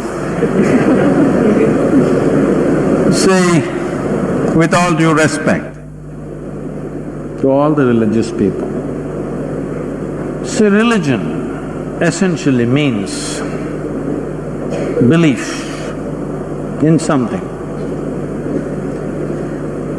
Whenever somebody says, I'm a religious person, they refer to themselves as believers.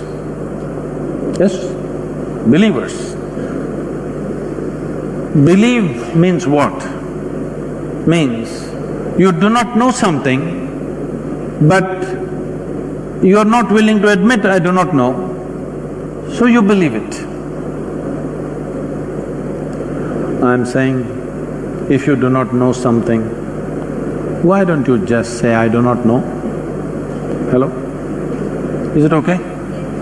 I do not know something. I say, I do not know, because I do not know is a tremendous possibility. Only when you say, I do not know, the longing to know, the seeking to know, and the possibility of knowing becomes a living reality in your life. Everything I do not know, I believe. This has led to a whole lot of things. One thing it does is, it brings you confidence. I believe means it brings you confidence. But confidence without clarity is a disaster. This is a disaster that is unfolding in the world in many different levels. People who don't know a damn thing, who can't see what's in front of them, they are super confident. It's dangerous. If you cannot see, at least you must be hesitant, isn't it? Hello? If you cannot see, you must at least be hesitant. But you cannot see, but you're confident. This is what belief gives you, confidence without clarity. How do you arrive at your belief? There are many ways. Can I tell you a joke? Is it okay? It's a serious question. Are you okay? Yes. You're looking so serious, I'm scared of you. This happened in New York City. An 8-year-old boy came home from school in the afternoon. At home, he had a very progressive mother. Obviously, she was single. He came home and asked, Mama, is God man or a woman? So this is a big debate in America. Is God a man or a woman is a very big debate in America. You know, in the last election they tried to settle it and you know what happened. The mother thought, being a progressive woman, she thought through all this gender politics that are going on in the country, and after much thinking, she said both. Then the boy went into deep thought. After some time, he came back and asked, Mama, is God black or white? You know, in the previous election, they tried to settle this issue. Because racial politics is a very big thing. She thought through all the racial politics that are going on in the country. After much thinking, she said both. Then the boy went into profound thought. After much thinking, he came back and asked, Mama, is God straight or gay? She thought through all the politics concerned with that aspect of life and she said, both. Then the boy jumped in joy, I got it, it's Michael Jackson.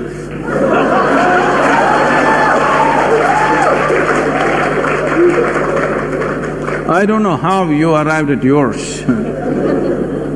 You must understand, this is a godless culture. In this culture, we always told you your life is your karma. Yes or no? You've forgotten? In this culture, we always told you your life is your karma. This means your life is your making. There's nobody managing you from there. Your life is entirely your karma. You are tall, you are short, you are capable, you are incapable, you can do something, you cannot do something. We say, your karma. We've been telling you forever, your life is entirely your making. But this we have turned it into something else and now we are also start looking up, Uparwala. You're all engineering students, you tell me, is this planet round or flat? Really? It's round? Some of you saying no, let's go. Is it a round planet, I'm asking you? Yes. Is it spinning? So, you are not even on the North Pole, you are at this Chennai. Here, if you look up and the planet is spinning, you are inevitably looking up in the wrong direction. Hello? You don't even know which is up. In this cosmos, do you know which is up and which is down? Hello? Is it somewhere marked this side up? Can you ever figure out which side is up in this cosmos? No. Then you're looking up at what? When you do not even know what is up, how do you know who is up?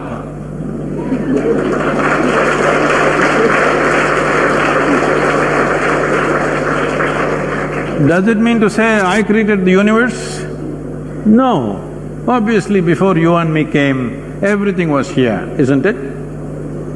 So now, you must at least say, I really don't know. The problem is, somebody is a theist, somebody is an atheist. They are not different people, just different clothing, same nonsense. One person believes what he does not know in a positive way, another person believes what he does not know in a negative way. Both of them are believers of something that they do not know, isn't it? What is the problem with the human being? That you cannot admit, I do not know? It's so wonderful of you, so human of you to say, I do not know, isn't it? If you do not know, if you realize that you truly do not know, your intelligence will be always alert, it never sleeps. Always, every moment of your life. Even in your sleep it'll stay awake if you realize, I truly do not know. This believing has made you just eat pongal and just become lethargic. The world has become lethargic. When I say lethargic, not physically, intelligence has become lethargic because they believe something.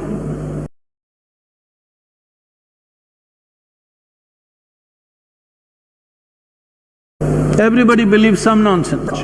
When I say lethargic, not physically, intelligence has become lethargic because they believe something. Everybody believes